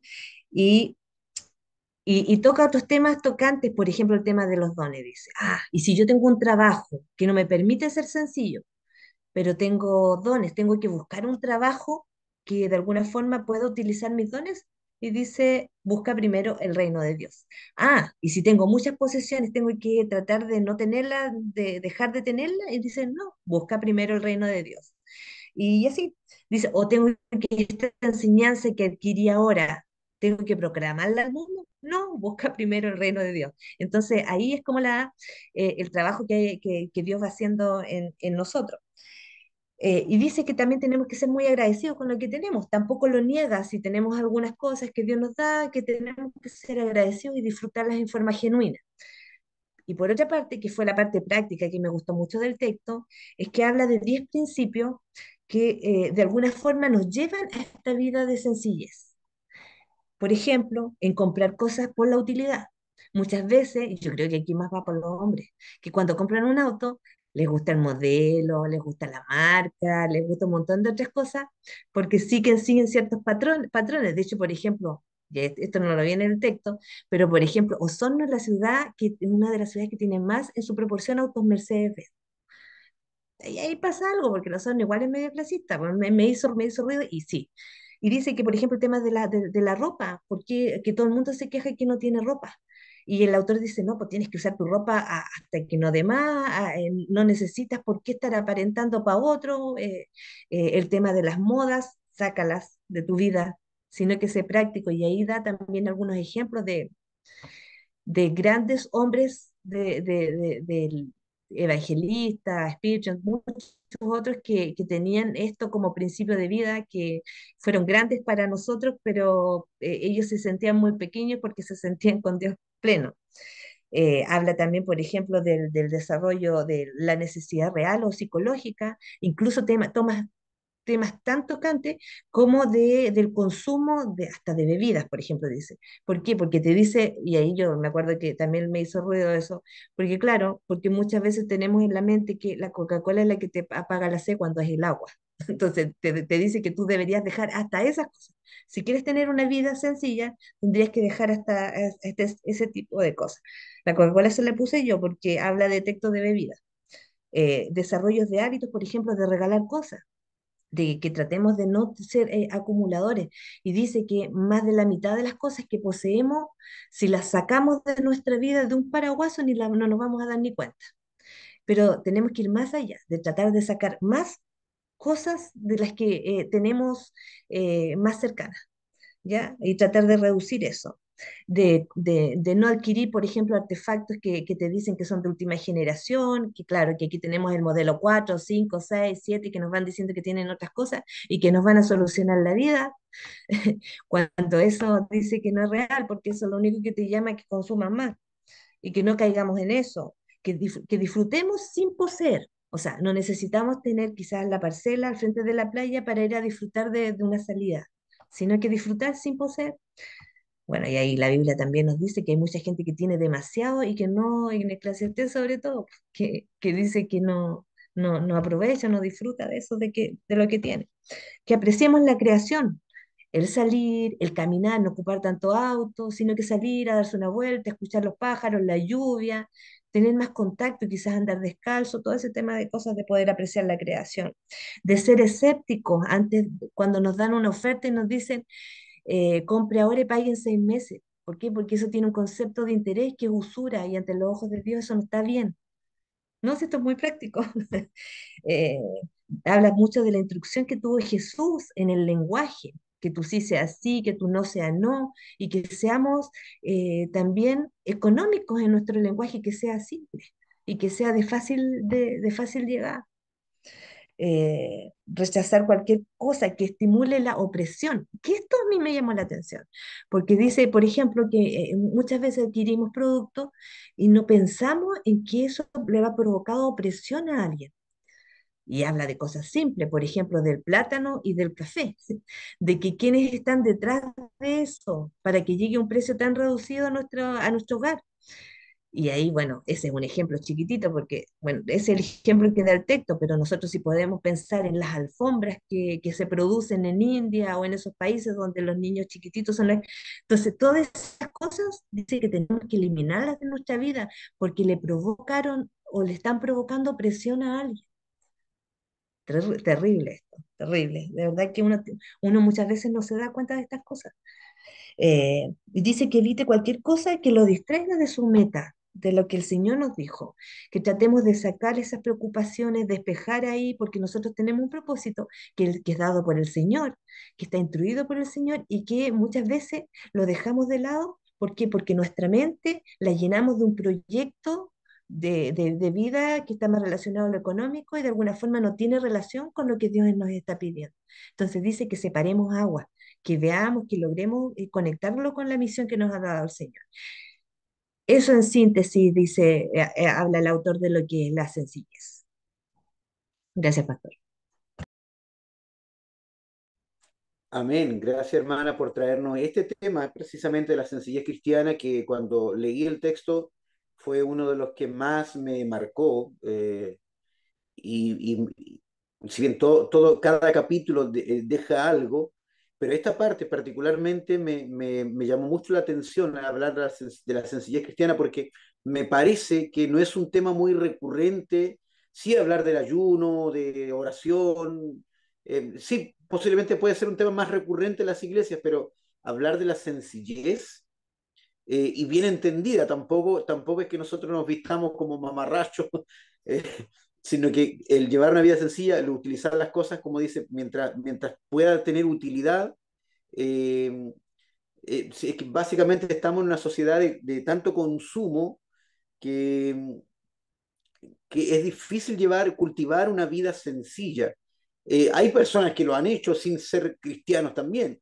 Por eso es que es una disciplina, la sencillez cristiana, no es un evento particular, sino que el cultivar un estilo de vida sencillo.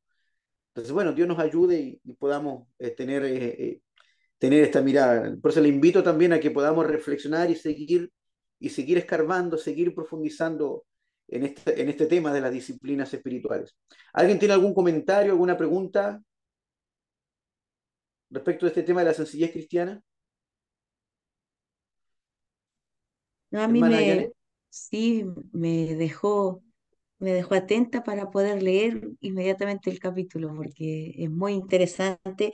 Me gustó también esa parte donde usted hacía referencia, bueno, habló de disfrutar sin poseer, y hermoso eso, del lenguaje sencillo. Ahí, qué importante, porque a veces pecamos tanto como cristianos, a aquellos que tenemos la oportunidad de enseñar, de predicar, de exhortar. A veces usamos lenguaje tan rebuscado para poder dirigirnos a las personas que nos olvidamos de que debemos ser sencillos. Jesús fue sencillo, enseñó con parábolas, enseñó con ejemplos, y rechazar lo que estimule la opresión.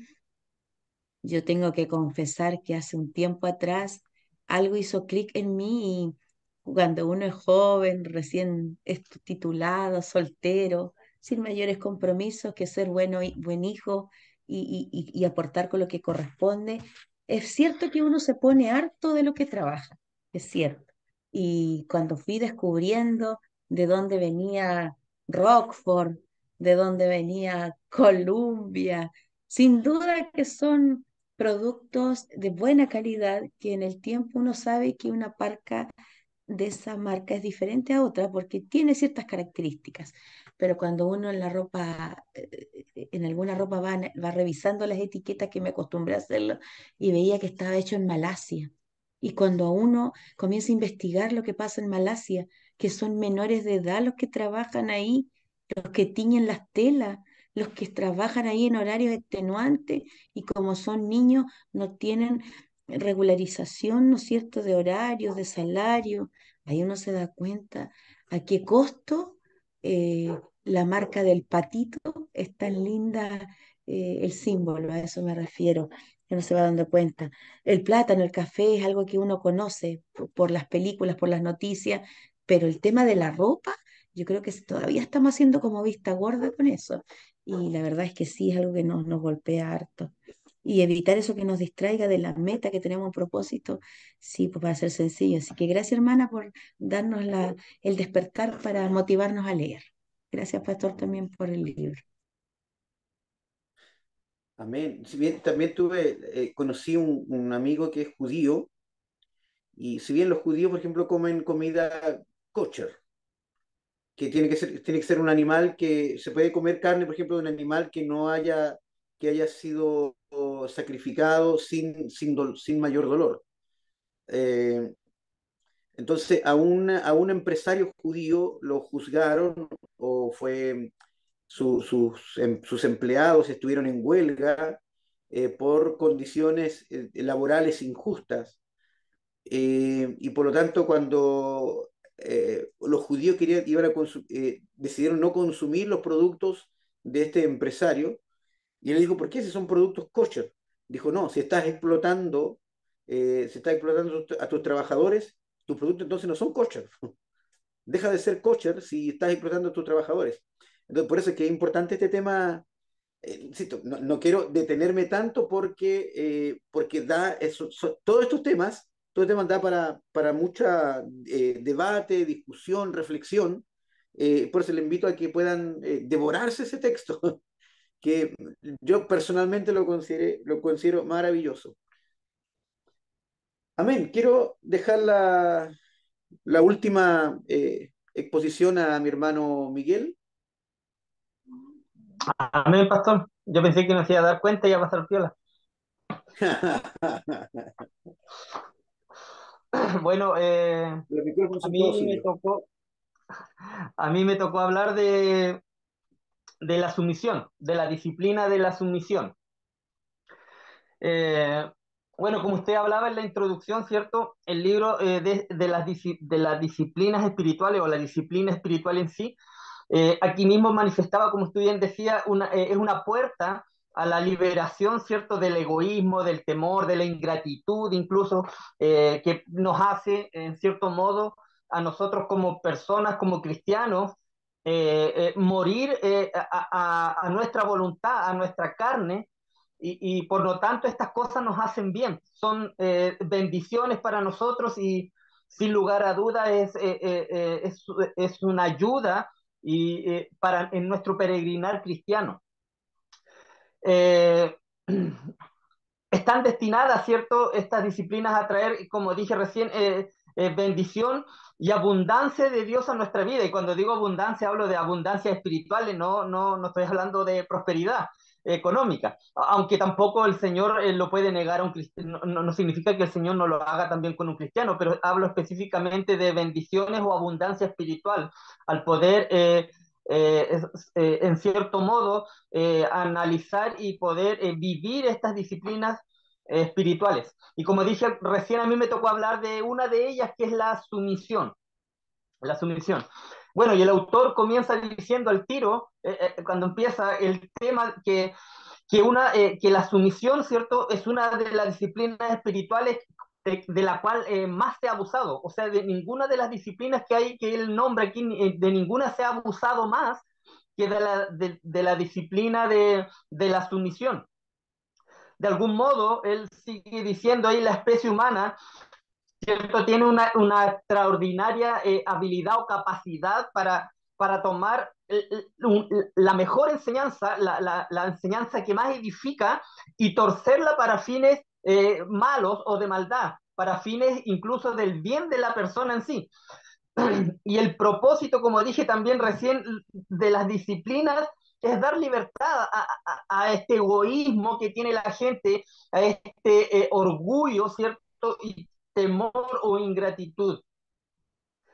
Nuestra meta entonces es la libertad de estas cosas, de este egoísmo, no la disciplina en sí, es la libertad, ¿cierto? En el momento en que hagamos de la disciplina, a lo mejor nuestro enfoque central, en cierto modo nos vamos a ir apartando hacia la ley o los vamos a ir poniendo legalistas y vamos a perder la correspondiente libertad que debemos alcanzar por medio de la disciplina.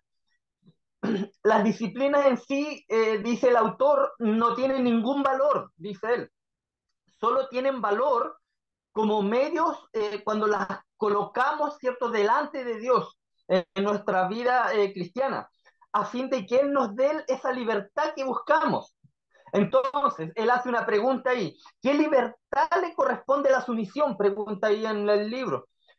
La enseñanza bíblica sobre la sumisión se centra, dice él, principalmente en el espíritu con el cual vemos a las demás personas, ¿cierto? A nuestro prójimo, a quienes tenemos más cercanos, sean cristianos o no sean cristianas.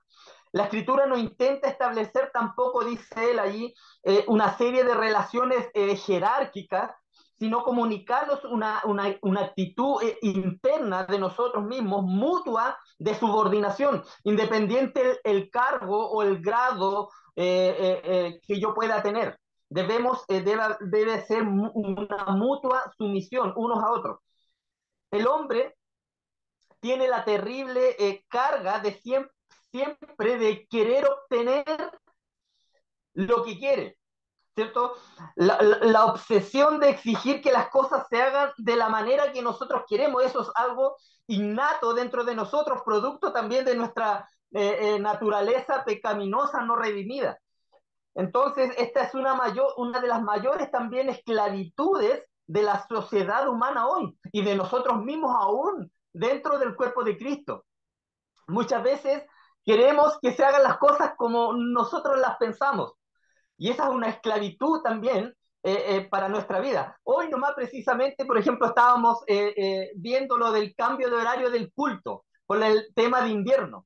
A mí en lo personal siempre me ha gustado el culto en la mañana, pero hay otros hermanos que le gustan en la tarde. Y ahí empiezan, no, pero es que yo pienso esto. Entonces, no hay siempre uno tiende a que ojalá se haga lo que uno quiere. Y esa, como dije recién, es una de las mayores esclavitudes de la sociedad humana hoy.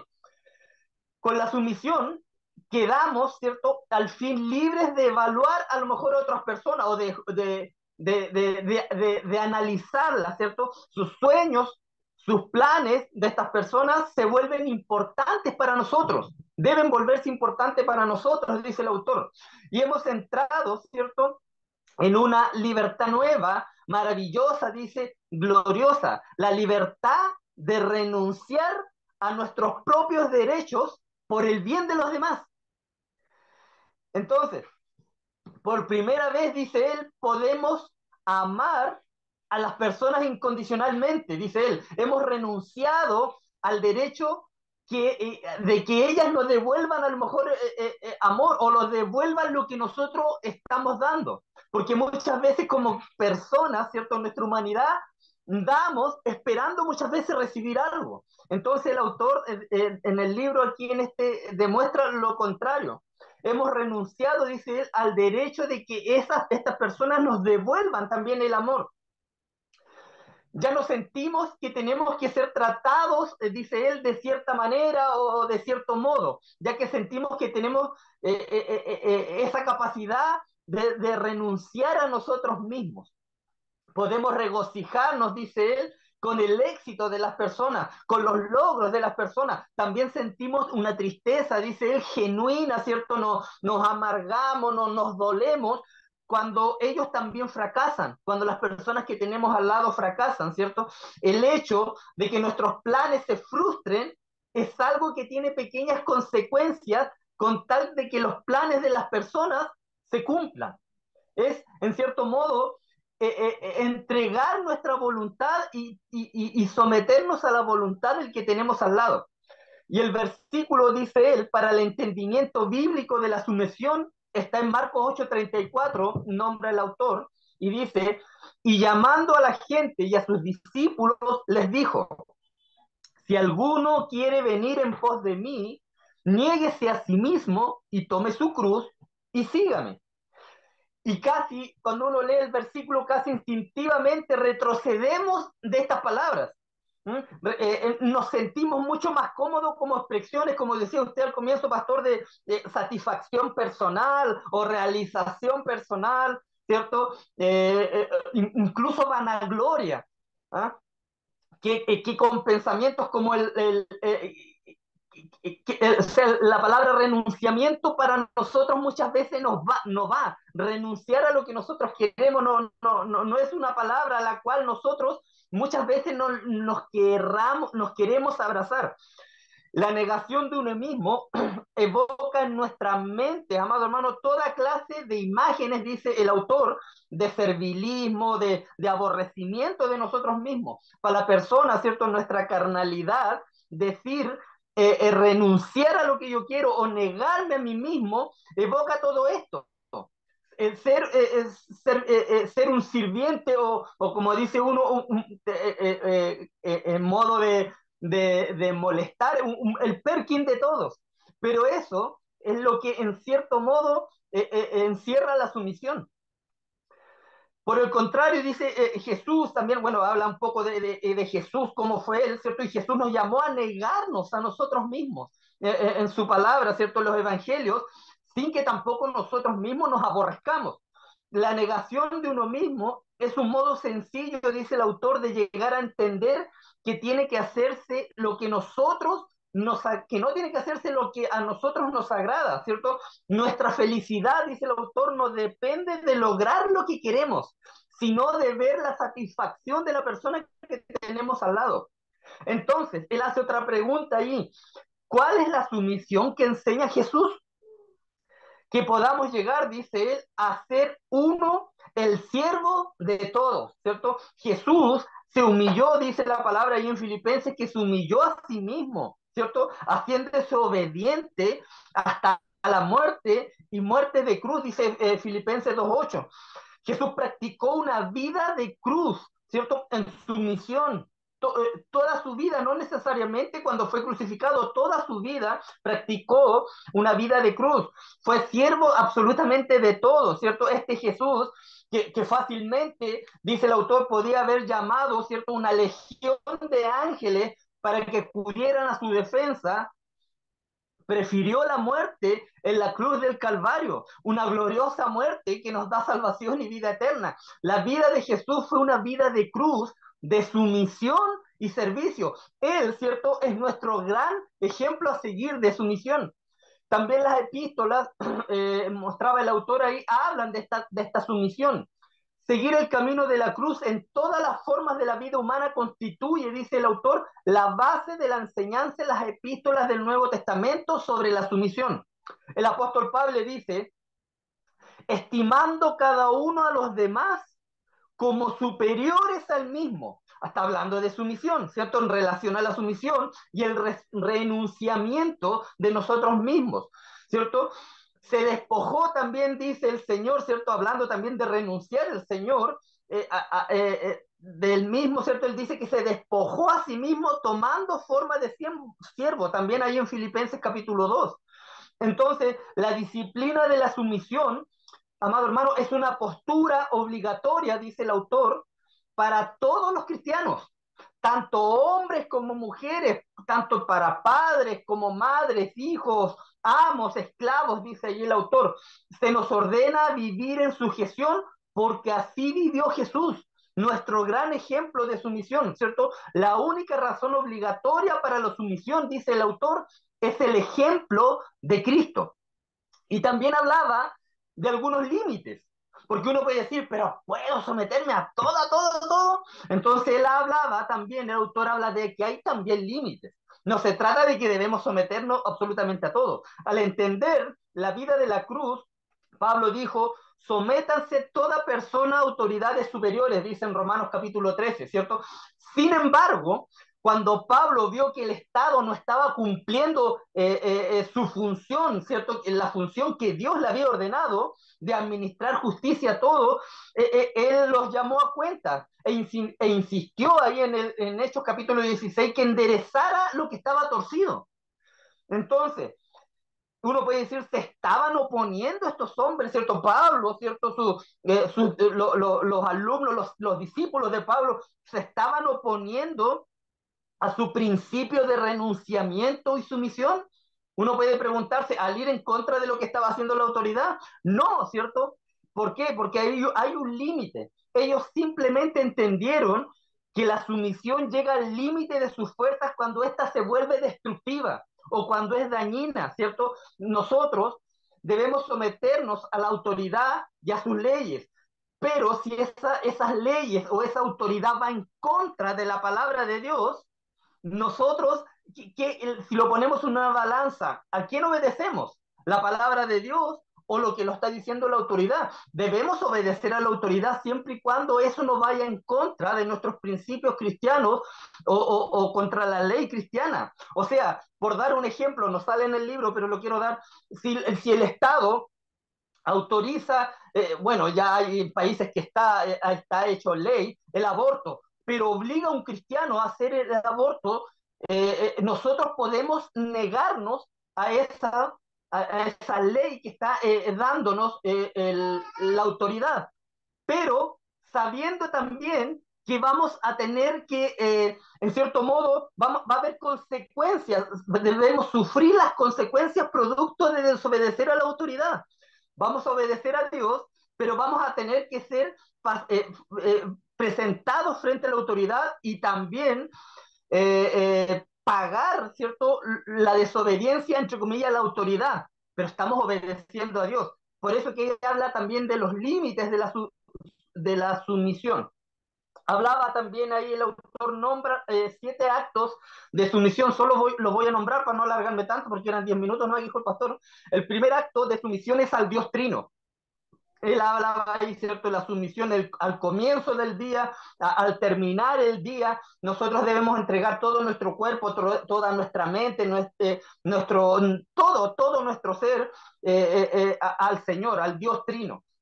El segundo acto de sumisión hablaba, ¿cierto?, que es la palabra. Nosotros cuando llegamos a Cristo y reconocemos a Cristo, nos sometemos a la palabra viviente de Dios, que Jesús también el autor nos anima a someternos a la palabra escrita, que es la Biblia. El tercer acto de sumisión es a nuestra familia, ¿cierto? En apoyo, como decía, muchas veces tenemos que renunciar a nuestras voluntades. Siempre y cuando esto, insisto, no vaya en contra de la palabra de Dios. El cuarto acto de sumisión es a nuestros vecinos, ¿cierto? A aquellas personas a quienes encontramos en el transcurso de nuestra vida, en nuestro peregrinar cristiano. El quinto acto es a la comunidad de creyentes, ¿cierto? Al cuerpo de Cristo. El sexto acto de sumisión es a los quebrantados y despreciados. Y el séptimo acto de sumisión es también al mundo. Y hay que tener cuidado con esto. Vivimos en una comunidad internacional, dice el autor, independiente. No podemos vivir aisladamente, ¿cierto? Nuestra responsabilidad para con el ambiente o la falta de ella, dice, no solo afecta a las personas que están en todo el mundo, sino a las generaciones que no han nacido. Y da una nota final, que yo la resumí, la nota final dice: en nuestro tiempo ha surgido el problema especial de sumisión en lo que se relaciona con la autoridad. Cuando las personas comienzan a moverse hacia el mundo espiritual, ven que Jesús enseña un concepto de autoridad que va completamente en contra del pensamiento de los sistemas del mundo. Llegan a percibir que esa autoridad no reside en las posiciones, ni en los logros, ni en los títulos, ni en las posesiones, ni en ningún símbolo externo. El método de Cristo va en una dirección completamente distinta, dice el autor, ¿cierto?, a renunciar a esas cosas. La sumisión, ¿cierto?, él dice ahí, la sumisión revolucionaria nos ordenaría vivir en sumisión a la autoridad humana hasta el punto en que ésta no se vuelva destructiva, hasta los límites que hablaba también el autor. Tanto Pedro como Pablo llamaron a obedecer al Estado, a someterse a la autoridad, ¿cierto? Pues entendieron en gran bien que producía esta institución humana también una ayuda o una bendición también para nosotros. Por eso nos manda a someternos también a la autoridad y da el autor aquí estos puntos donde los cuales nosotros debemos someternos, ¿cierto?, en sumisión, y el primero era a nuestro Dios Trino. Así que eso es, hermanos, el resumen que hice. Si tienen alguna pregunta, se la pueden hacer al pastor.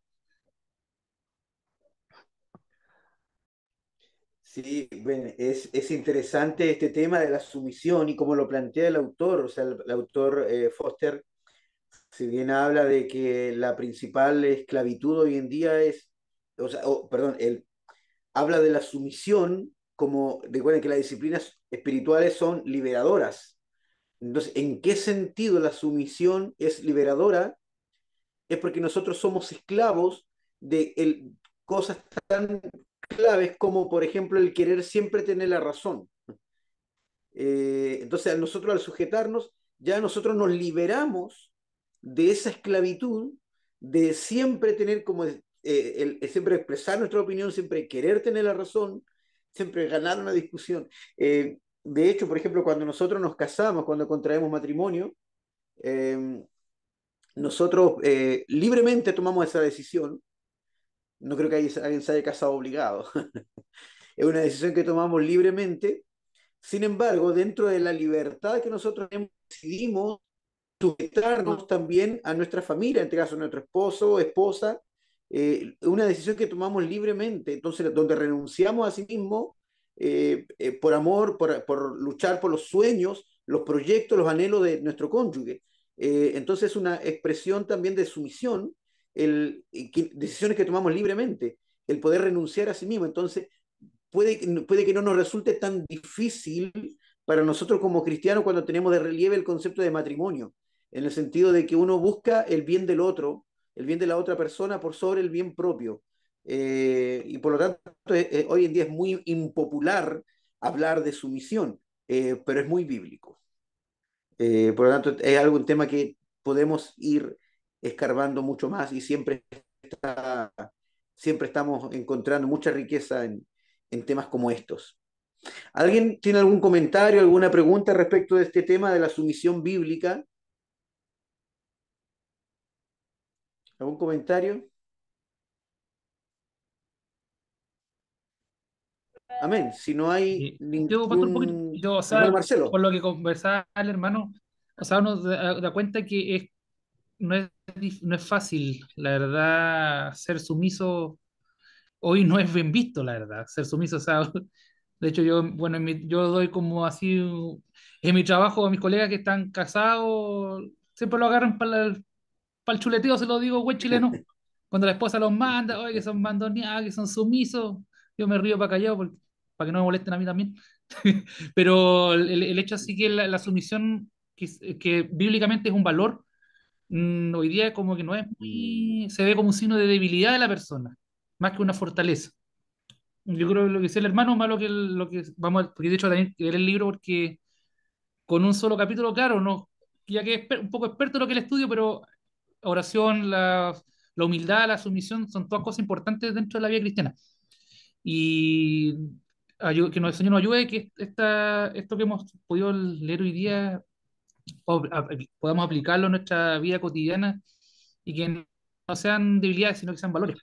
Ya sean cosas que sean una característica para uno. Ah, este hermano es sumiso, pero no en el mal sentido de la palabra, sino que alguien que obedece a Dios, que respeta, porque la sumisión también es respeto, es poder también apagar un poco el yo, ¿ya? Eso. Amén. Pero Gracias. una cosa que es clave, o sea, yo creo que, como decía, nadie pondría en su currículum, yo soy sumiso. No es, como dicen, no es un valor que no No. podíamos poner en el currículum, Mm. pero sin embargo, por eso es que el hilo es muy delgado, por eso como el autor lo planteaba, y el hermano Miguel lo expresó también, de que debemos negarnos, pero sin aborrecernos.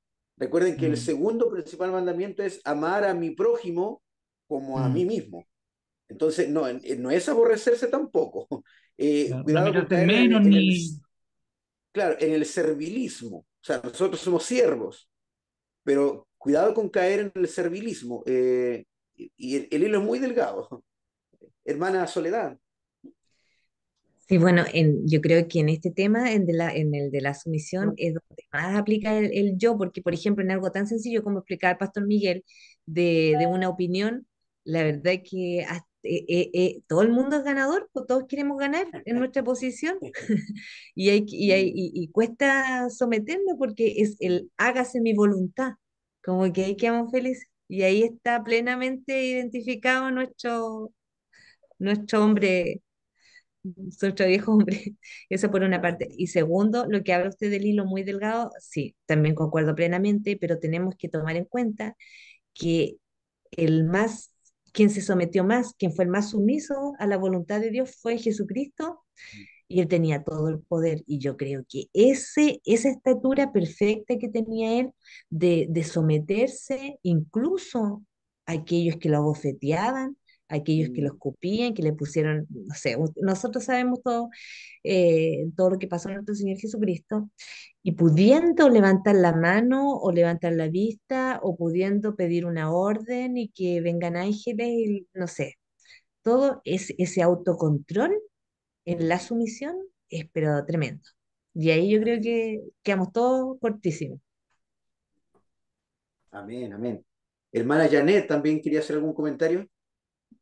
Sí, una de las últimas cosas que el pastor Miguel habló fue cuando habló de los actos de sumisión. em, yo creo que eso se refiere como a las dimensiones donde debe actuar la sumisión nuestra.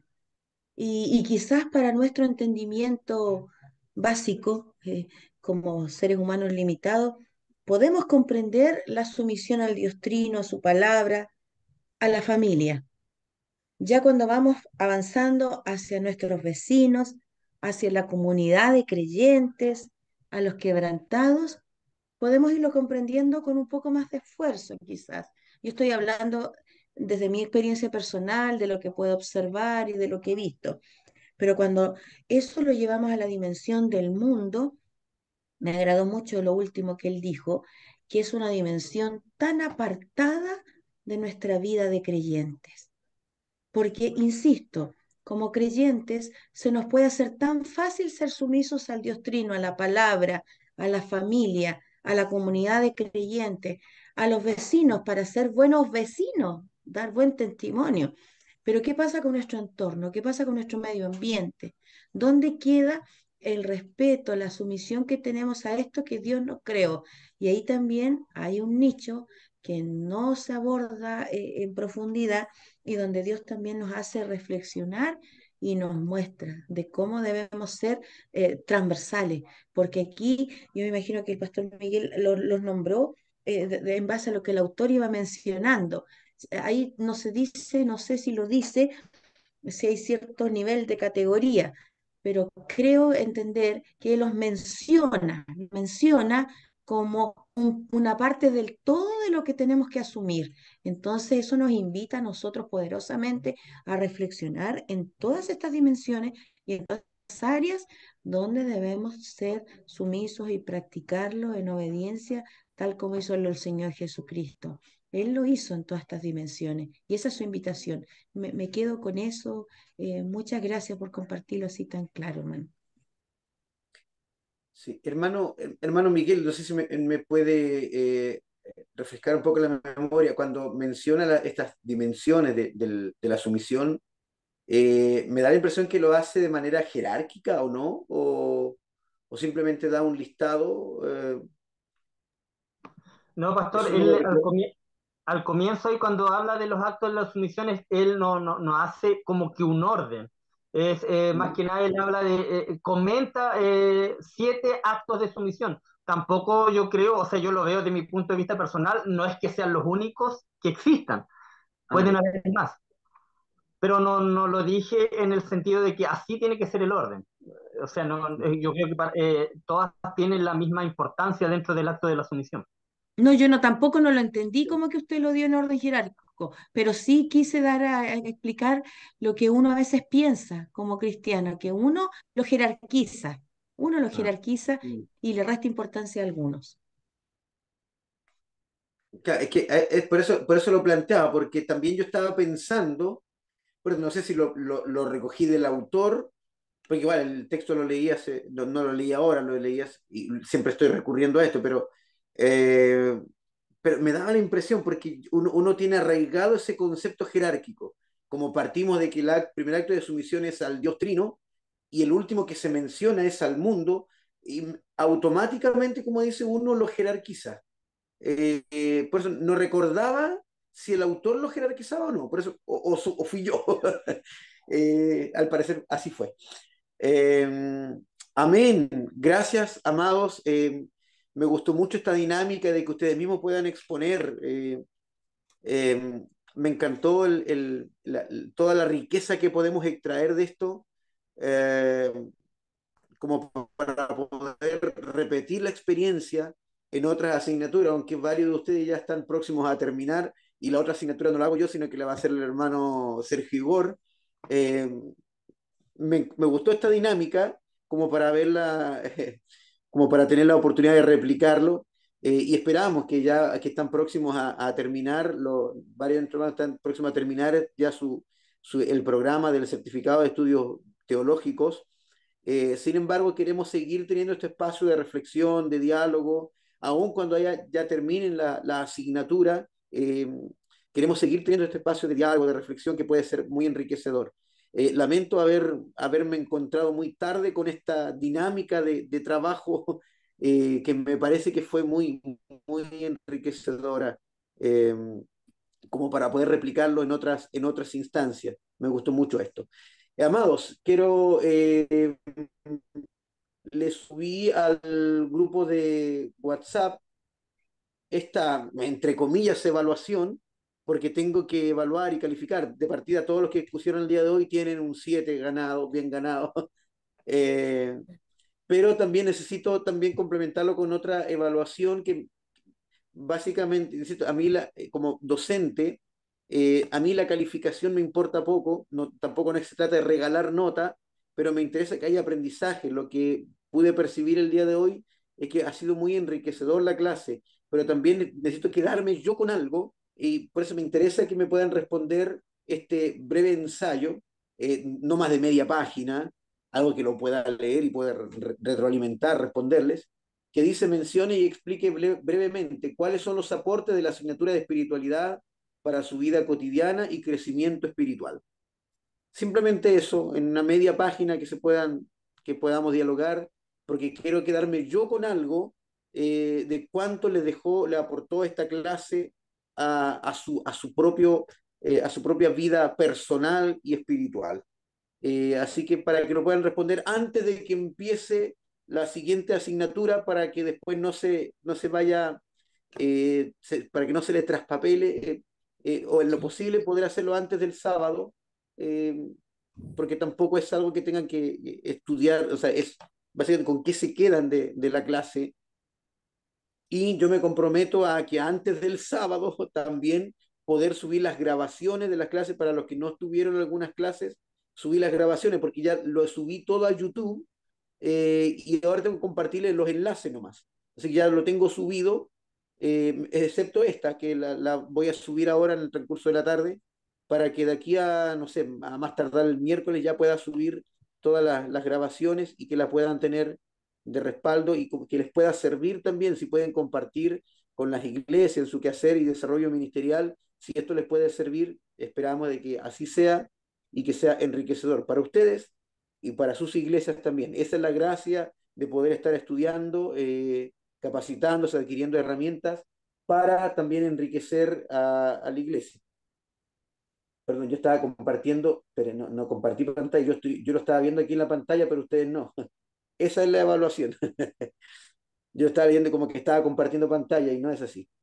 Es solamente esta pregunta que necesito que me la respondan en no más allá de media página, repito, para que yo me quede con algo de lo que le pudo aportar esta clase. Amén. Así que, amados, ya la próxima clase es el día sábado, ya con nuestro hermano Sergio Igor. Yo voy a darle la partida, así que yo voy a estar también en la clase, al inicio de la clase el día sábado, para dar la partida a mi hermano Sergio Igor y también esperando de que sea una clase muy enriquecedora. Así que yo con esto me despido y si me permiten que podamos elevar una oración a nuestro Señor, para que todo lo que hemos podido, las herramientas que hemos podido adquirir a través de esta asignatura, que hayan sido un aprendizaje significativo y que pueda ser aplicable, utilizable en nuestro quehacer ministerial, en cada una de las áreas ministeriales que uno se Amén. desarrolla. Así que quiero invitarles que podamos terminar orando al Señor y quiero pedirle a mi hermana Janet si puede cerrar esta clase orando al Señor. Amén. Gracias, pastor, por la oportunidad. Amén. Amado Dios, eh, elevamos nuestra voz una vez más a ti en gratitud, Señor, porque Gracias. cada día tienes tanta misericordia sobre nuestras vidas para darnos estas oportunidades maravillosas de crecer en ti. Señor, somos tan pequeñitos, somos tan limitados y hay tanto desconocimiento aún, más en nuestro corazón se alberga el deseo genuino y la llama del Espíritu Santo que nos aviva a seguir buscando de ti para crecer cada día más. Señor, queremos disponernos como siervos útiles en tus manos para que todas aquellas enseñanzas que hemos ido atesorando en nuestro corazón, en nuestras mentes, vayan quedando grabadas, Señor. Podamos tener la oportunidad de practicarlas, de compartirlas y de entregarlas también en cada una de nuestras comunidades de fe. Gracias, Señor, por la oportunidad de poder compartir junto al pastor Benjamín, por el tiempo que Él destina también para nosotros en ofrenda y en gratitud también a ti por lo que tú has hecho en su vida. Gracias, Señor, por estas oportunidades que enriquecen nuestra vida espiritual, nos ayudan a crecer y nos alientan, Señor amado, a considerarnos y a estimularnos unos a otros para seguir adelante en la fe. Queremos agradecerte, Señor, por esta asignatura que ha sido de bendición para nuestras vidas y pedirte que permanezcas junto a nosotros en este proyecto que emprendimos un día al comenzar a estudiar. Señor, nos disponemos en ti para que hagas conforme a tus planes en nuestras vidas, Señor. Nos ayudes a cumplir tu voluntad en nosotros, a no mirar al lado, Señor amado, y a desanimarnos, sino que cada día tener los ojos puestos en ti, amado Jesús, para seguir adelante perseverando. Bendice a cada familia representada. Tú sabes las responsabilidades que tenemos en el entorno familiar, en nuestras iglesias, en lo laboral. Muchos de nosotros podemos ser padres, hijos, hermanos, nietos. Cada uno tiene sus propias responsabilidades. Todo lo dejamos en tus manos para que nada de esto sea un obstáculo en el desarrollo de nuestros ministerios en tu obra. Gracias, Señor. Muchas gracias una vez más y por este día hermoso que nos diste también para compartir de este libro que fue de bendición para nuestras vidas. Te adoramos y te honramos en el glorioso nombre de Jesús, nuestro Señor. Amén. Amén. Amén. Amén. Amén. Pastor, disculpe, ¿qué Amados, asignatura es la del sábado? eclesiología. Ah, Partimos ya. con eclesiología. Lo voy a publicar también en el grupo de WhatsApp y también voy a publicitarlo también por las redes sociales, también si pueden compartirlo también en sus redes, por si hay personas que quieran sumarse también a esta asignatura también. Gracias, Así Pastor que, Benjamín. amados, que Pastor, el Señor les bendiga y ahí nos seguimos encontrándonos, porque yo el sábado voy a estar presente en la clase para poder darle la partida a nuestro hermano Sergio Igor. Así que el Señor les bendiga y esperando que todo esto haya sido muy enriquecedor para todos nosotros, que para todos es un aprendizaje. Bendiciones. Chao, Gracias, chao. pastor. Saludos. Chao, Hasta buenas luego. noches. Chao, chao. Chao, bendiciones. Chao, chao.